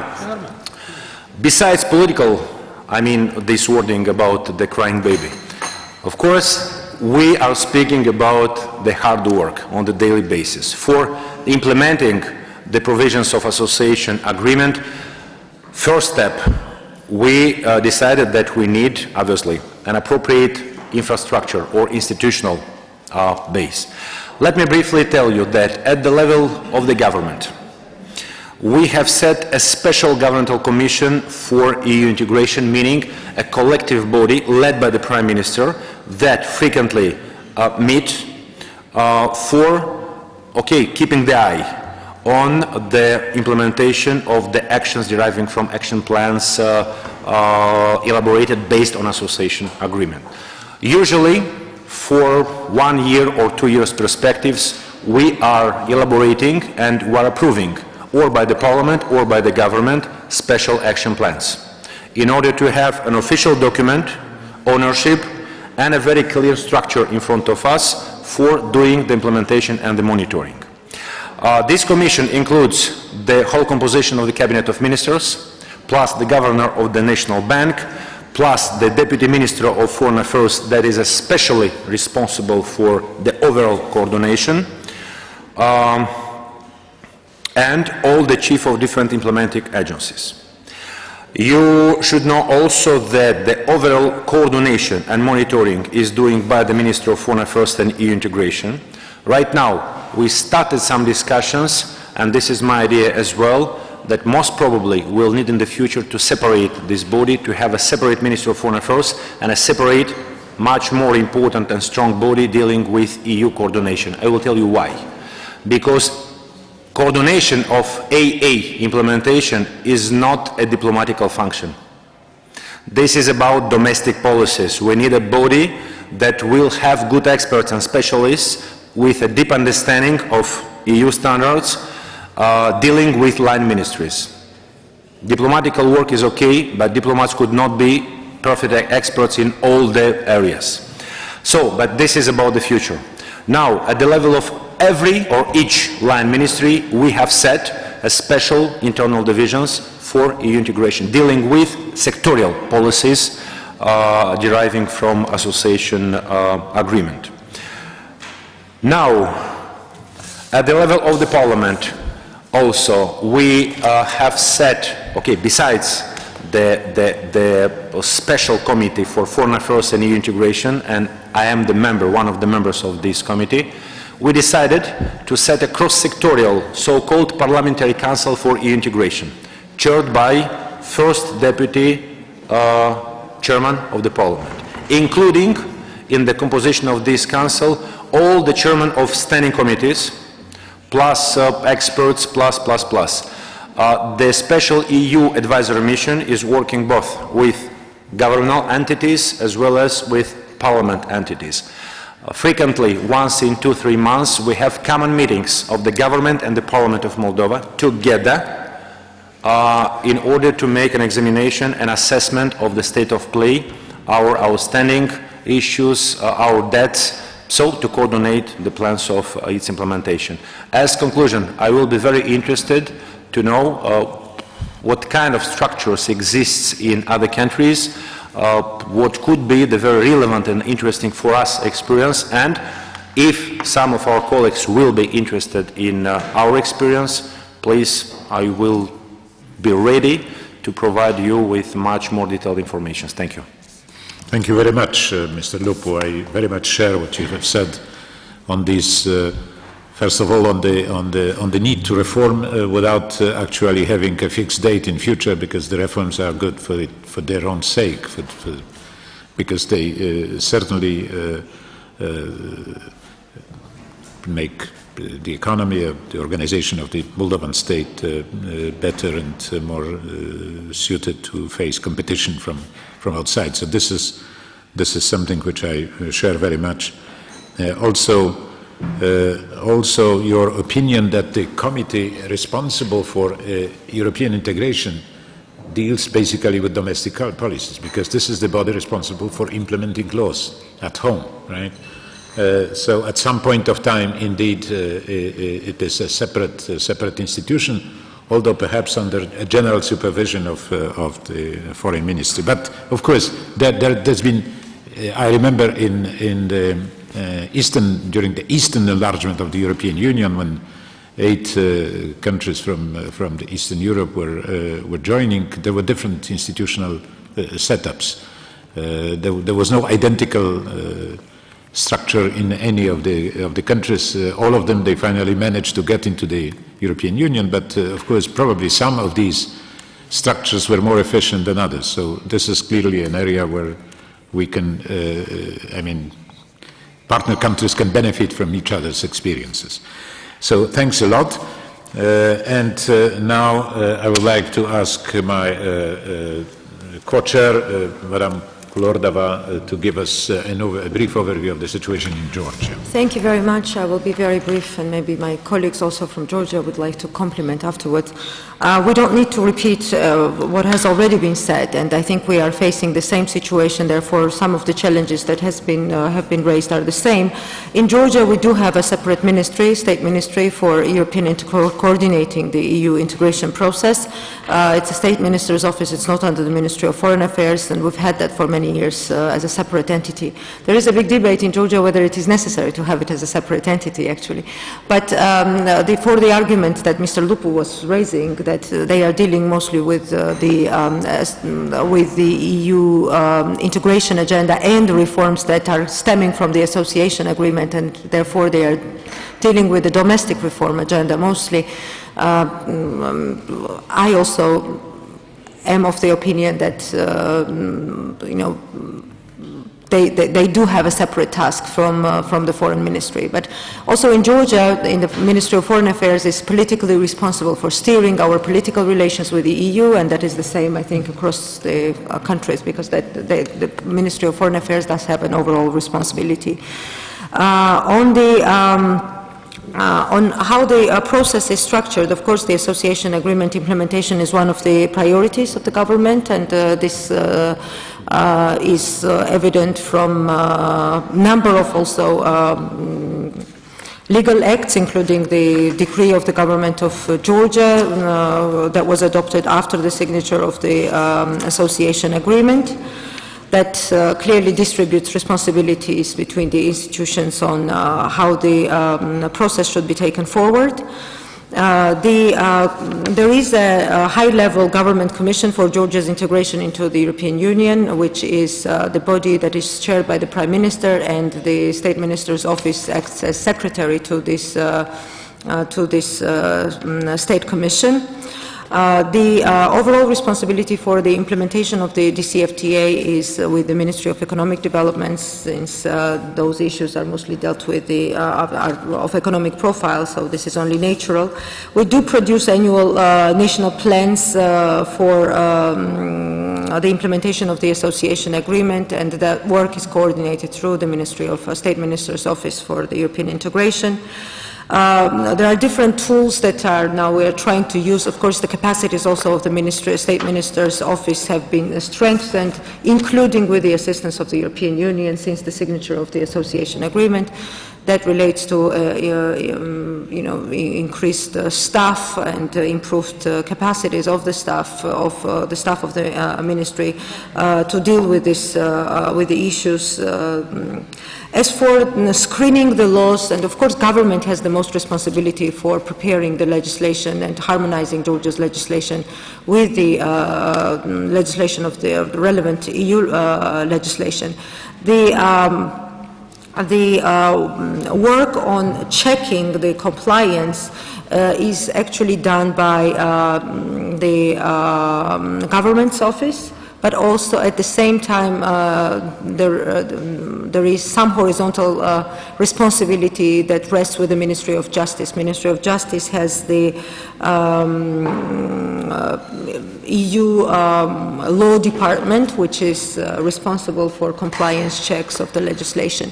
However, not all the laws are going through these compliance checks, and we are now discussing the legislative changes that would streamline the process and make it absolutely necessary for the legislation to have this very comprehensive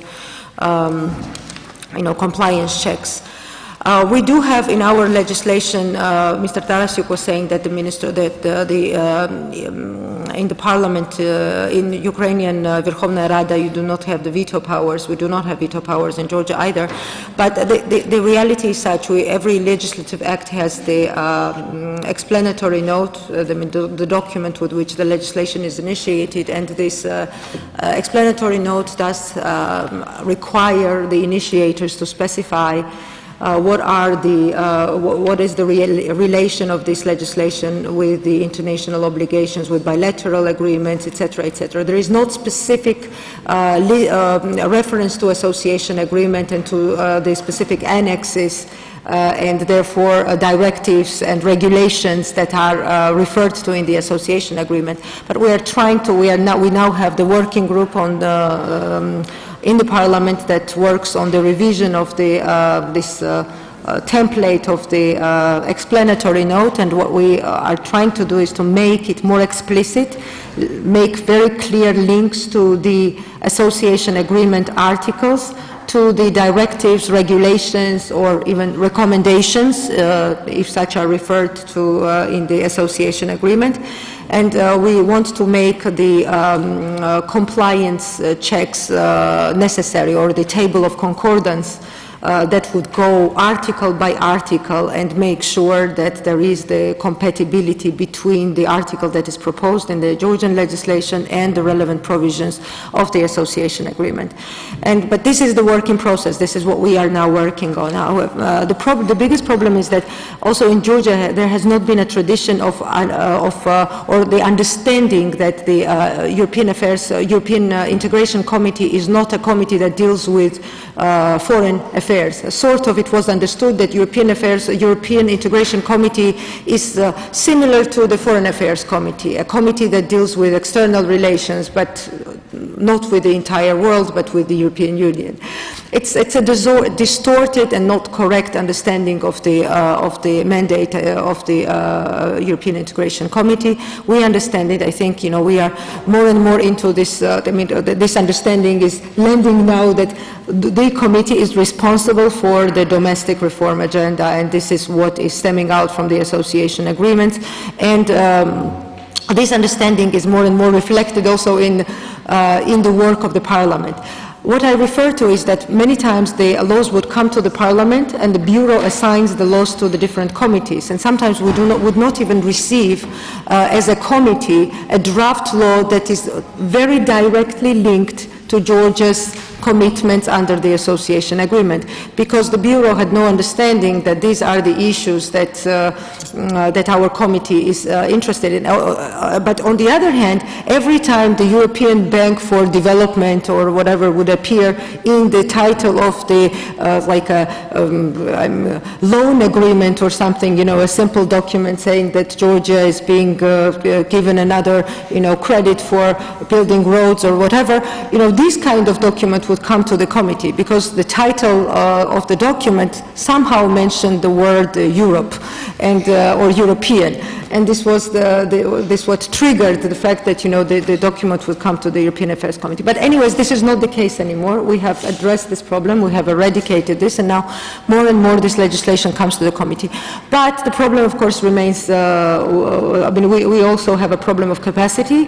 Our staff also. I mean, we have a horizontal responsibility, and we cannot claim that we have we can be experts in social, you know, rights and in labor issues, occupational safety, environment, economic issues, and everything all at the same time. We cannot be.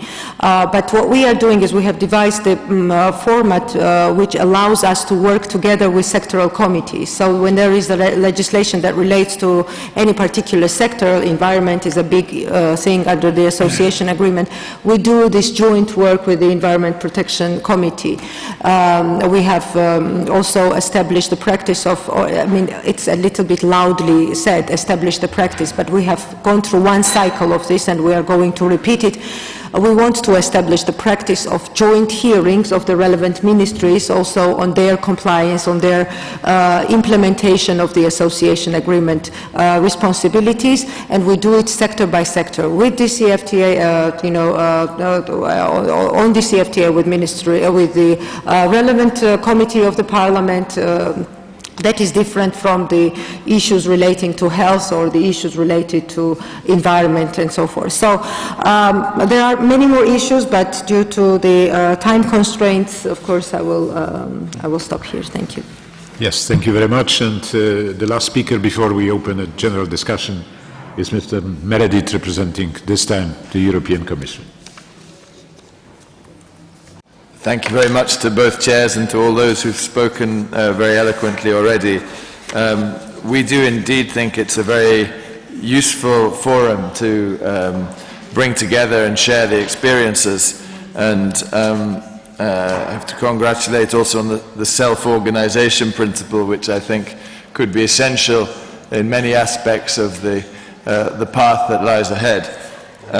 Let me start from the goal which, among others, Mr. Lupu very eloquently described, which is to bring tangible benefits to the citizens of Moldova, Georgia and Ukraine.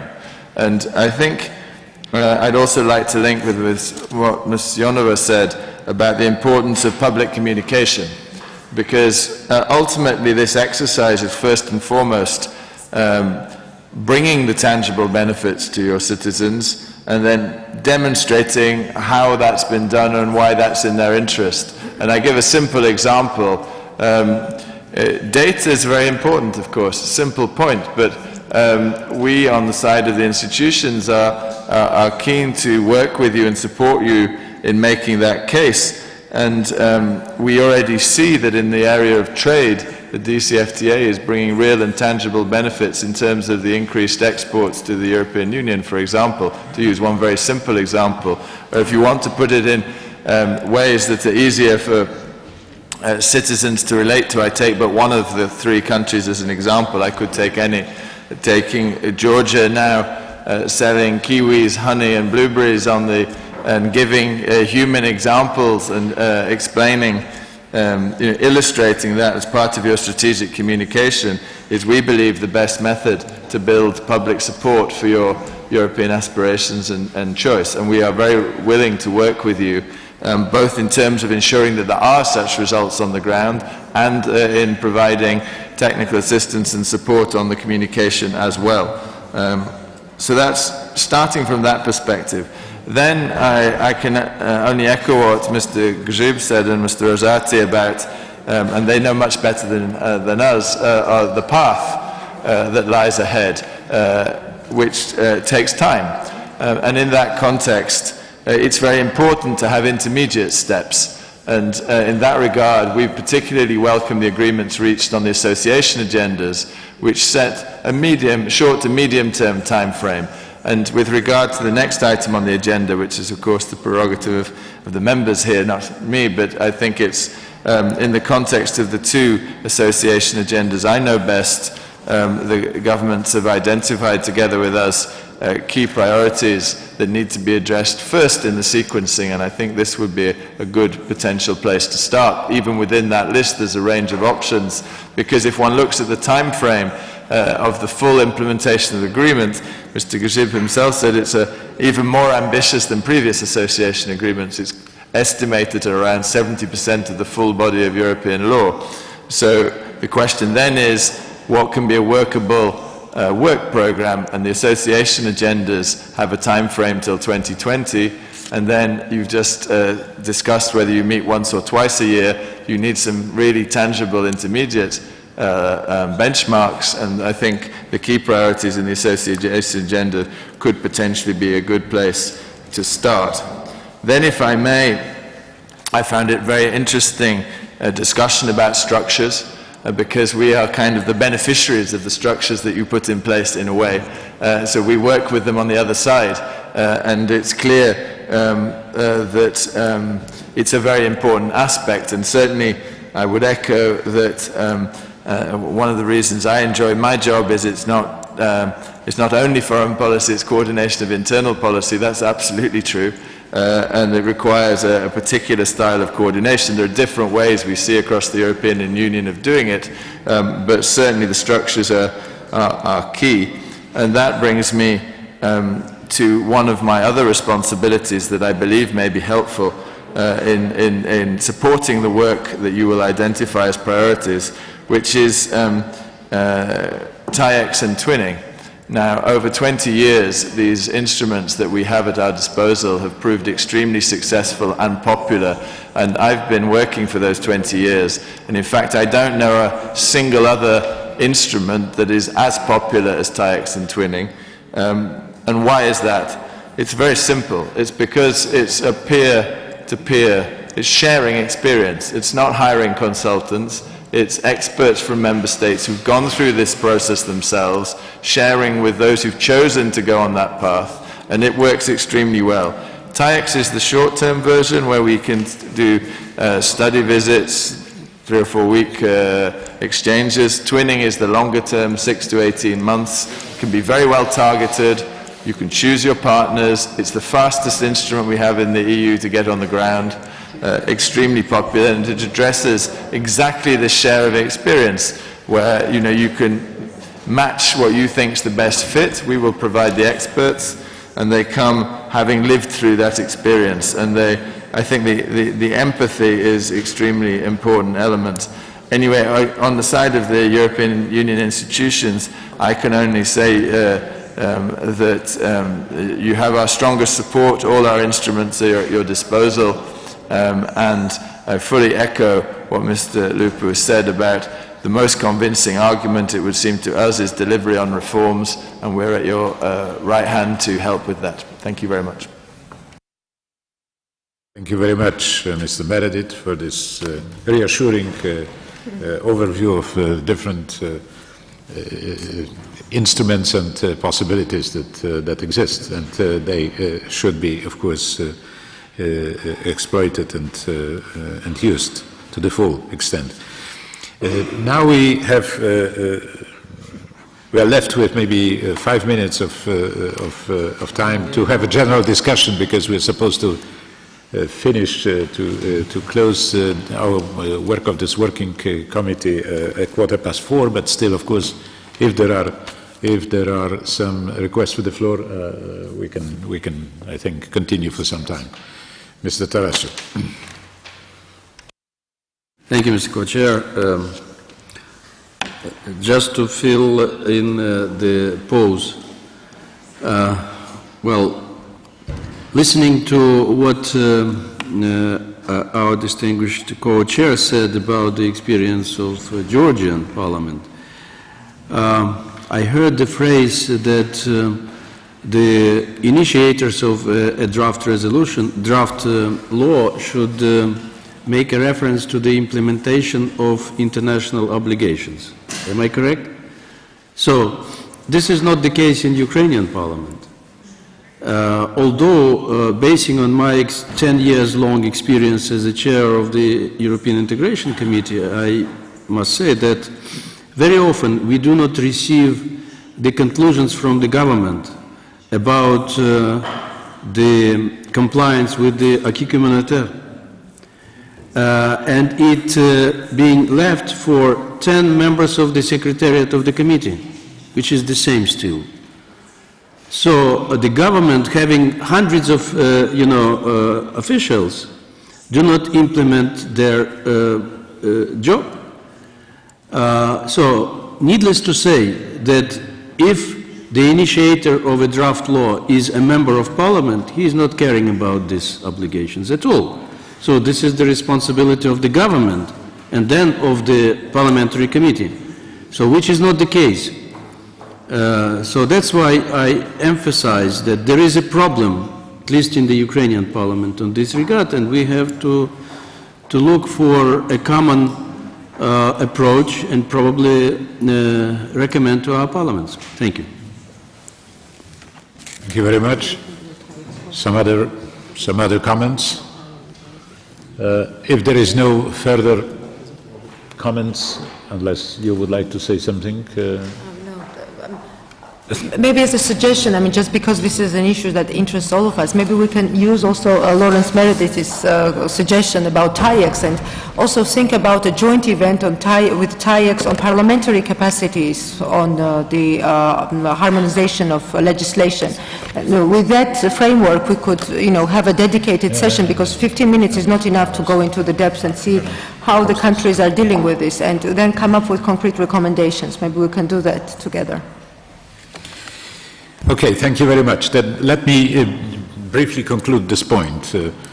First of all, I think this first discussion we've had has clearly demonstrated that it makes sense to discuss this issue and to exchange information about different experiences of different countries. In this context, of course, I understand the importance of having a date of accession. Frankly, I remember my own attempts when we put pressure on the European Union to give us the date, right? Because of course it helps the government mobilize support, right, for the process of reforms, and sometimes also imposes a measure of discipline on the government, on the parliament, that some things have to be done within a strict timetable because we have the date, right? But it wouldn't be good if the lack of the date, which is the reality of today, would discourage you from making efforts in order to implement the association agreement in full. So certainly there is, I think, a rationale to move ahead with reforms, to move ahead with harmonization of laws. It will help you, first of all, to adapt your respective economies to the international competition, as I said, but also it will bring you closer to the moment when you will be considered as a country that is ready to start negotiation on accession. So it is definitely one important conclusion. The other one, there is a need for a communication strategy. The point has been raised by several speakers here, and I think this is important in order to ensure that there is always public opinion support for the pro-European course. Because it may change. I mean, there are populist politicians, Eurosceptic politicians that try to derail the whole process, saying that Brussels is imposing some kind of stupid conditions, this and that, and actually this doesn't pay for the country to even join or continue this integration. There must be a sensible communication strategy showing all the benefits, both current and potential. You refer to that. I mean, the trade benefits can easily be somehow translated into public, to be absorbed by the public opinion of a given country. So this is certainly one of the key things that have to be taken into account. And then this preliminary discussion of these institutional setups in the three countries bring me to a conclusion that probably it would be nice to have a comparative study on that, simply. And we could propose that we could use the European Parliament and its services, experts, in order to give us some kind of as I said, analysis that would give us the overview of institutional arrangements in the three association countries, when it comes to this process of integration and association agreement implementation. We could then exchange this, study these documents and have some kind of a ground for further discussion, right? So that is something we could probably offer. We will ask the Bureau, of course, for the authorization to have such a study, and or maybe we can also help the Commission. Yeah, okay. So we have the declaration here of support from the side of the Commission, which is of course extremely important, because these are the people who have much more money than we do. Of course, we grant them this budget, but they use the budget, but we decide. Okay. Okay, so if there is no other point, that I close this point of the agenda, that is the discussion. And I thank all the speakers for their interventions. And now we move on to point number 4 of the agenda, which is the selection of a topic for an exchange of practice. Okay, at the next meeting on the legal approximation and implementation related to a particular chapter of the association agreements in the 3 associated countries. I don't want you to give me immediate response on that. That is some suggestions, because maybe we can still think it over. So we would do it through the writing, procedure, and we would ask you perhaps to send us information what would be, according to your opinion, the best topic to be discussed at the next working group meeting. the topic in the sense of a chapter in the association agreement or several chapters forming, I would say, a thematic entity. Or part of the chapter? Or, well, they may be also part of the chapter, but there are many chapters in association agreements, I don't know, about 20 of them or something. So we should focus on the most important and broad, right? Would you like to comment on that, Mr. Lupu? Yes, thank you very much, Mr. Co-Chair. I'd like to propose one very pragmatic and concrete issue. Let's take a period of time until 1st of December, no later, and to rethink, to make an exchange of views between delegations, and not later than 1st of December this year, in the frame of this working procedure, to set the topic or the topics for the next meeting. Because right now we can suggest some ideas, some topics, in a few weeks later some new thing will occur. This is my proposal. And the same, if you allow me, I will make a proposal for the point number 5, the next meeting of the group, to identify, to organize here in Kiev. I will explain you why.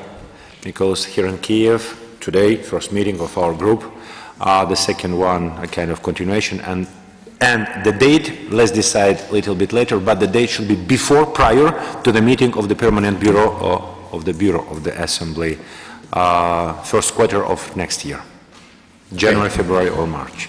Okay. Until this. Thank you. Full agreement with the first point. That is, I think this is a reasonable proposal. We give ourselves time until 1st of December to propose the next topic for the discussion. Is it okay? Not too long a period? 1 month to just, do we need that much time? Because if we, moving to the next point, if you organize a meeting in February, then probably we will have not enough time to prepare. So maybe 2 weeks until mid-November?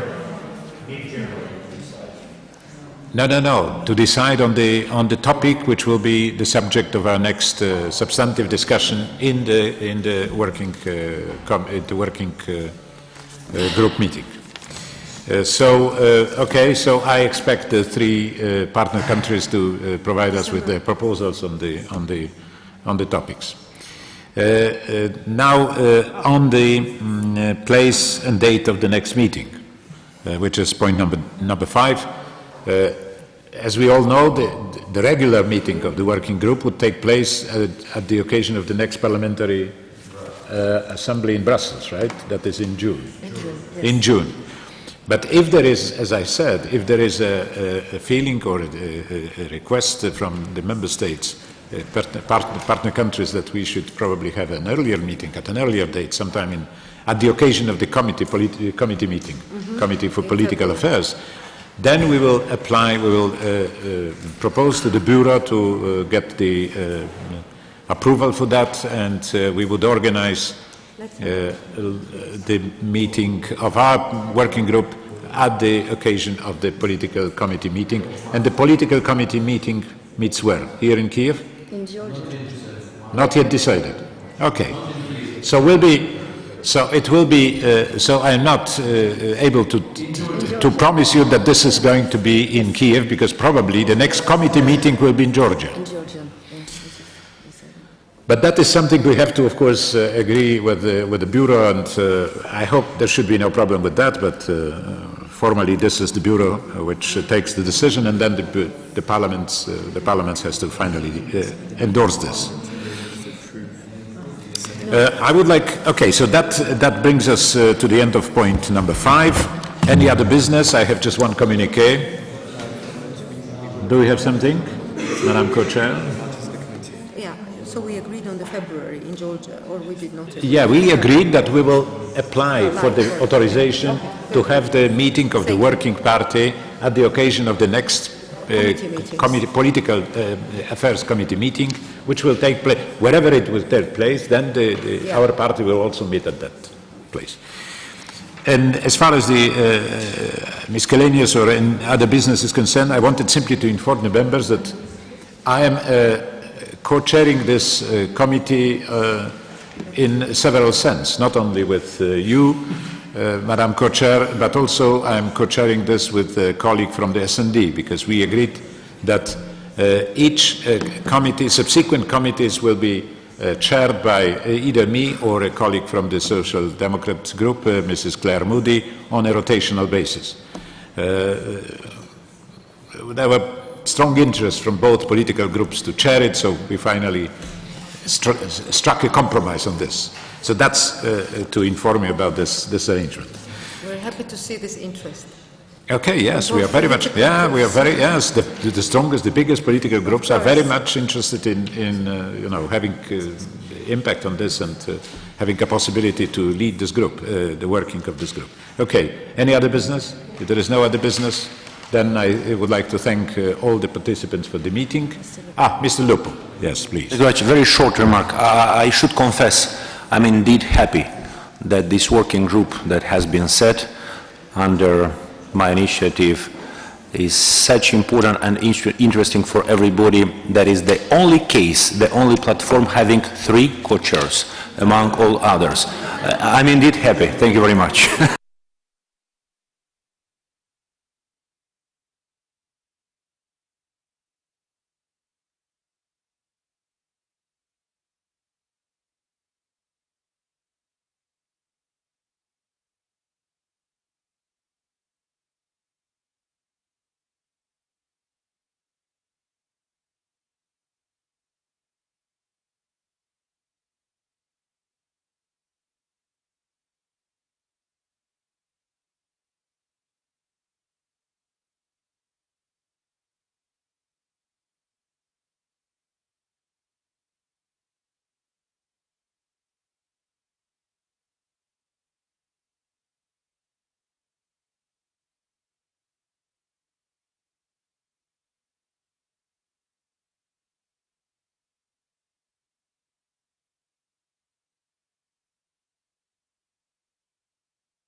Continue to keep you informed.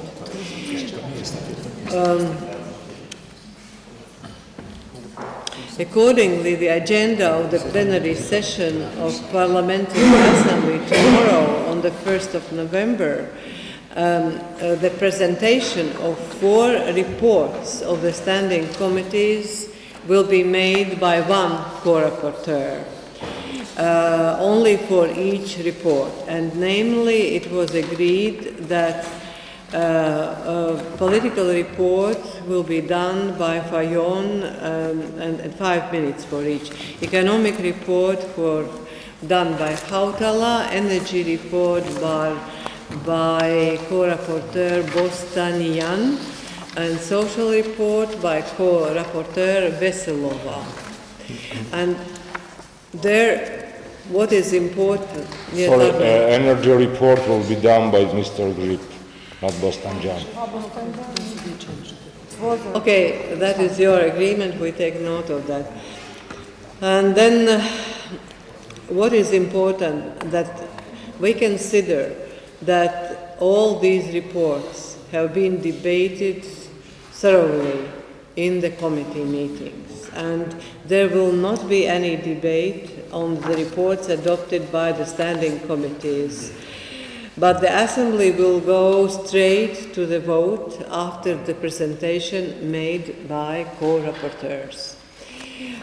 After the vote on the committee reports, the Assembly will directly vote on 3 draft motions for urgent resolutions, and there won't be any presentation of these documents. The first, you know, is EPP Group and Boris Tarasyuk on behalf of Ukrainian delegation on deterioration of the human rights situation in Transnistria, Abkhazia, South Ossetia, Crimea, and part of Donetsk and Luhansk Oblast.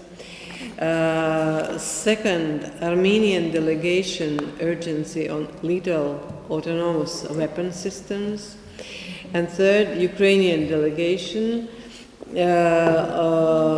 urgency and future of the Eastern Partnership, combating hybrid challenges and security threats together. And there was deadline until 4 p.m. for amendments to all 3 texts. And they will be voted tomorrow until noon.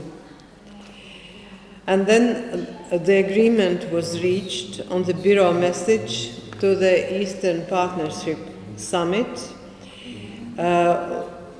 We were not yet have been given the final text. They still are incorporating. And then there will be additional statement by the Bureau on countering the anti-European propaganda. Then on the future of working group on Belarus, it was decided to prolong its functioning for another year.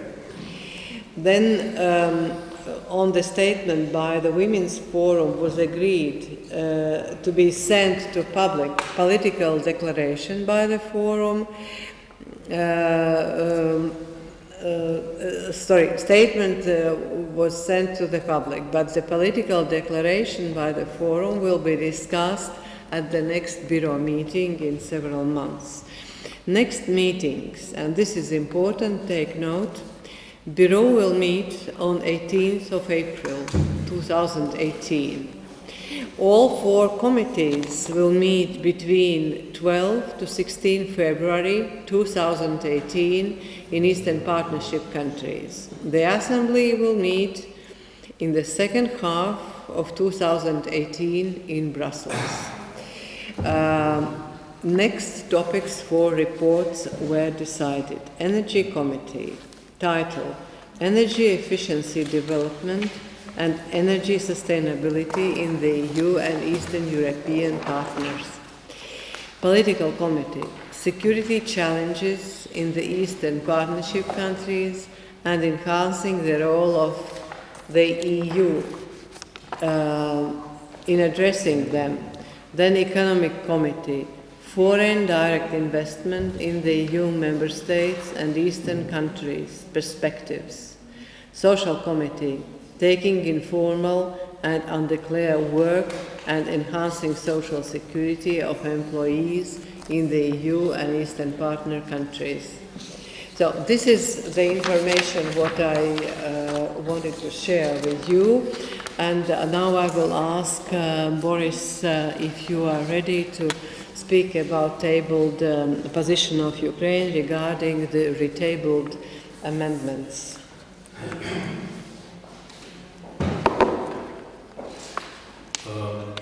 I will not switch on the mic because they do not work, you know.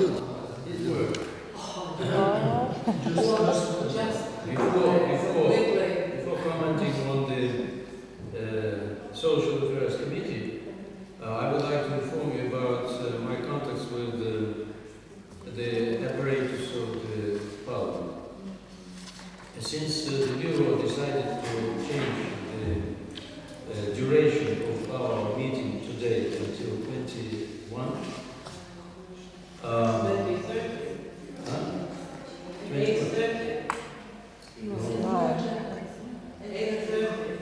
Not 21. But in the Bureau we decided to do 21.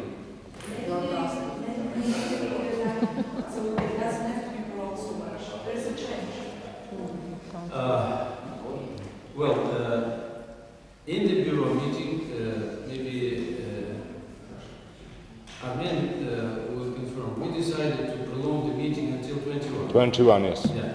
So if there is a superior institution here in the Parliamentary Assembly which may, change the decision of the Bureau, please tell me. Yes, there is secretariat. That's what I'm fighting. That's what I'm fighting against. All these years. Since you are permanent member, not very successful, we should say. Marianne is claiming also a permanent status. But nevertheless, let me inform you that for the Secretariat of the Parliament, we created a problem. Even 2030, there will be a problem because not only us, the members of the Parliamentary Assembly, were invited by the Speaker to the reception at 20:00, but the members of the diplomatic board were invited.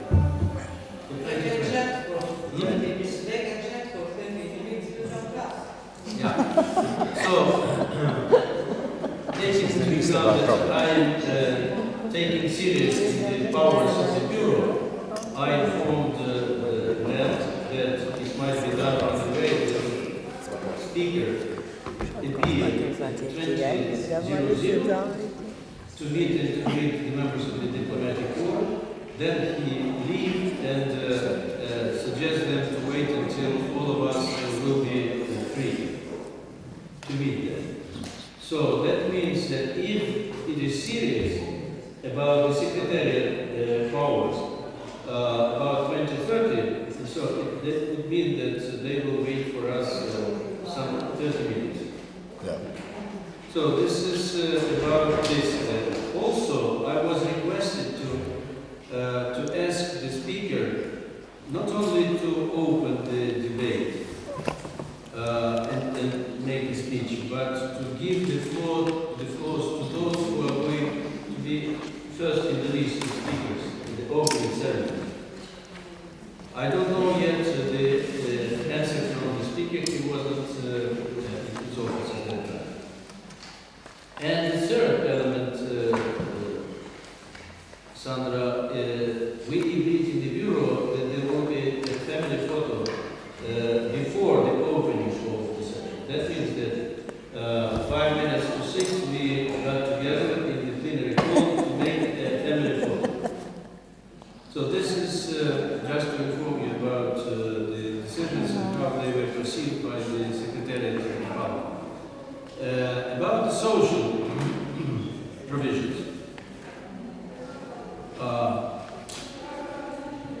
We have here 3 members of Parliament of one faction, no, 2 factions, two factions, 3 factions. And I personally, I support all 3 proposals. But one member of our delegation said that he cannot support the first part of this amendment. That is to reconsider the austerity policies. So this is position, but I cannot speak for all the members of our delegation. Maybe those present will express their position, whether they accept these amendments from the PPP or not.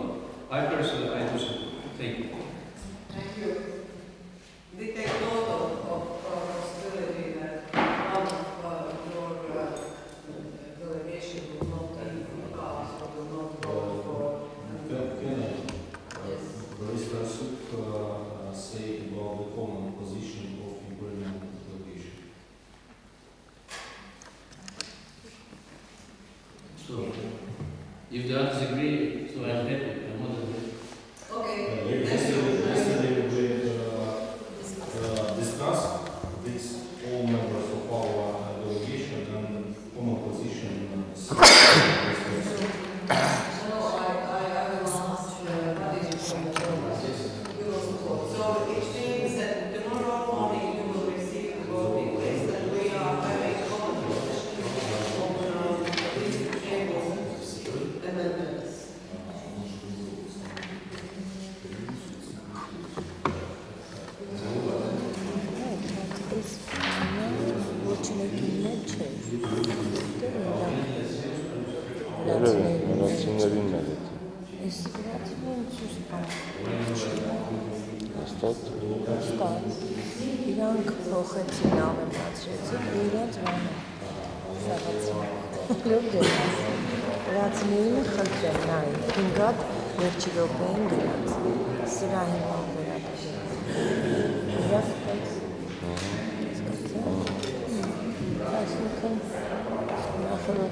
Boris, am I correct to understand that you will support number 10 and number 16? Me personally, I will support all 3. All 3? Yes. But there was a reservation by at least one member of Ukrainian delegation not to support it. Which means that we will lose it. So that's why I explained this position, and I'm waiting for the reaction from other members of the delegation.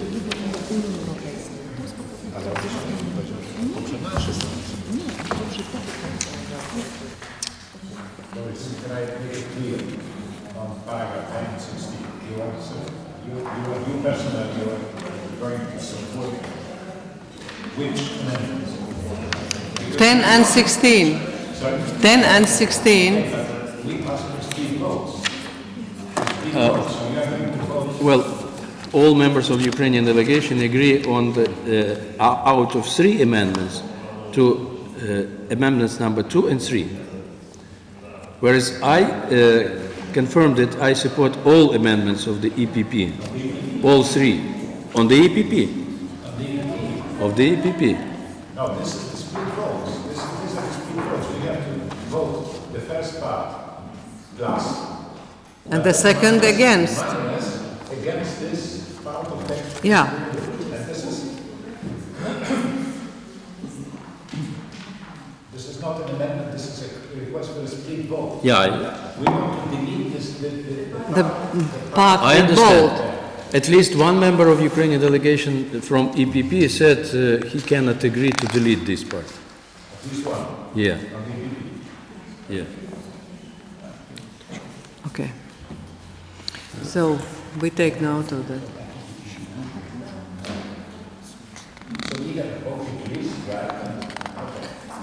Yeah, we will have voting list as we, majority of us decided, and then the member from Ukrainian delegation who has his own opinion, he will vote differently.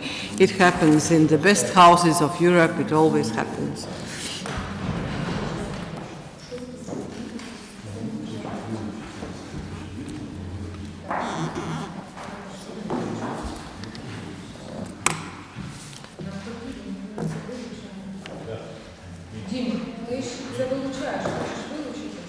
Так, ми проти першої, і ми за другу і третю.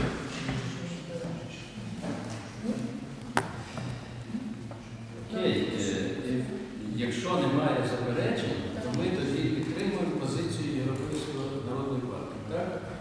Наскільки я зрозумів. І вилучаємо. У них оце чорним, це вони вилучають? Вилучають. Це позиція що, змінилась, бо вчора інша була? Це ваша позиція була, моя позиція була підтримана.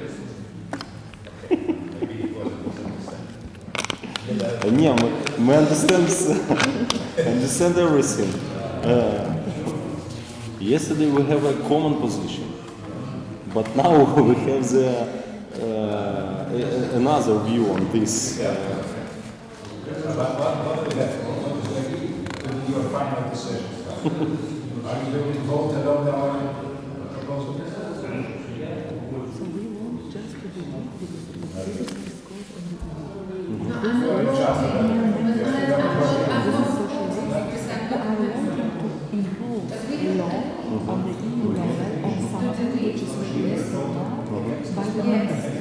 So we want to remove just this reference, which is applies to the EU. Would be great if you could support us. It is on us. It doesn't consider you in any sense. We try to vote against. До вчора ми хотіли ці Правильно. а в нас не вийшло. Тому ми Так вони ж їх вилучають. Ну так все, тоді ми підтримуємо.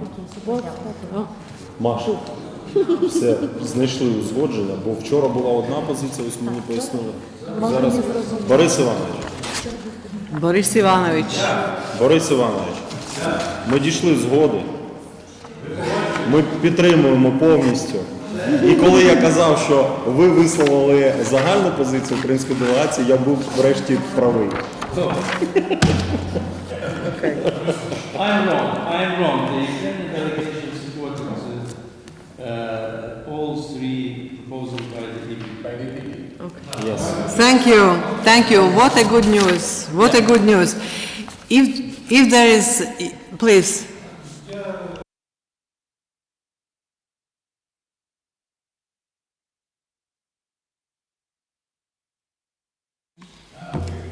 Thank you. If there is not anything else any delegation would like to raise, then we can, we are done with our agenda today, and we can prepare ourselves for that very famous family photo of Euronest, which will be in 25 minutes now. Thank you very much. It was a pleasure to work with you in this very constructive spirit what we are having.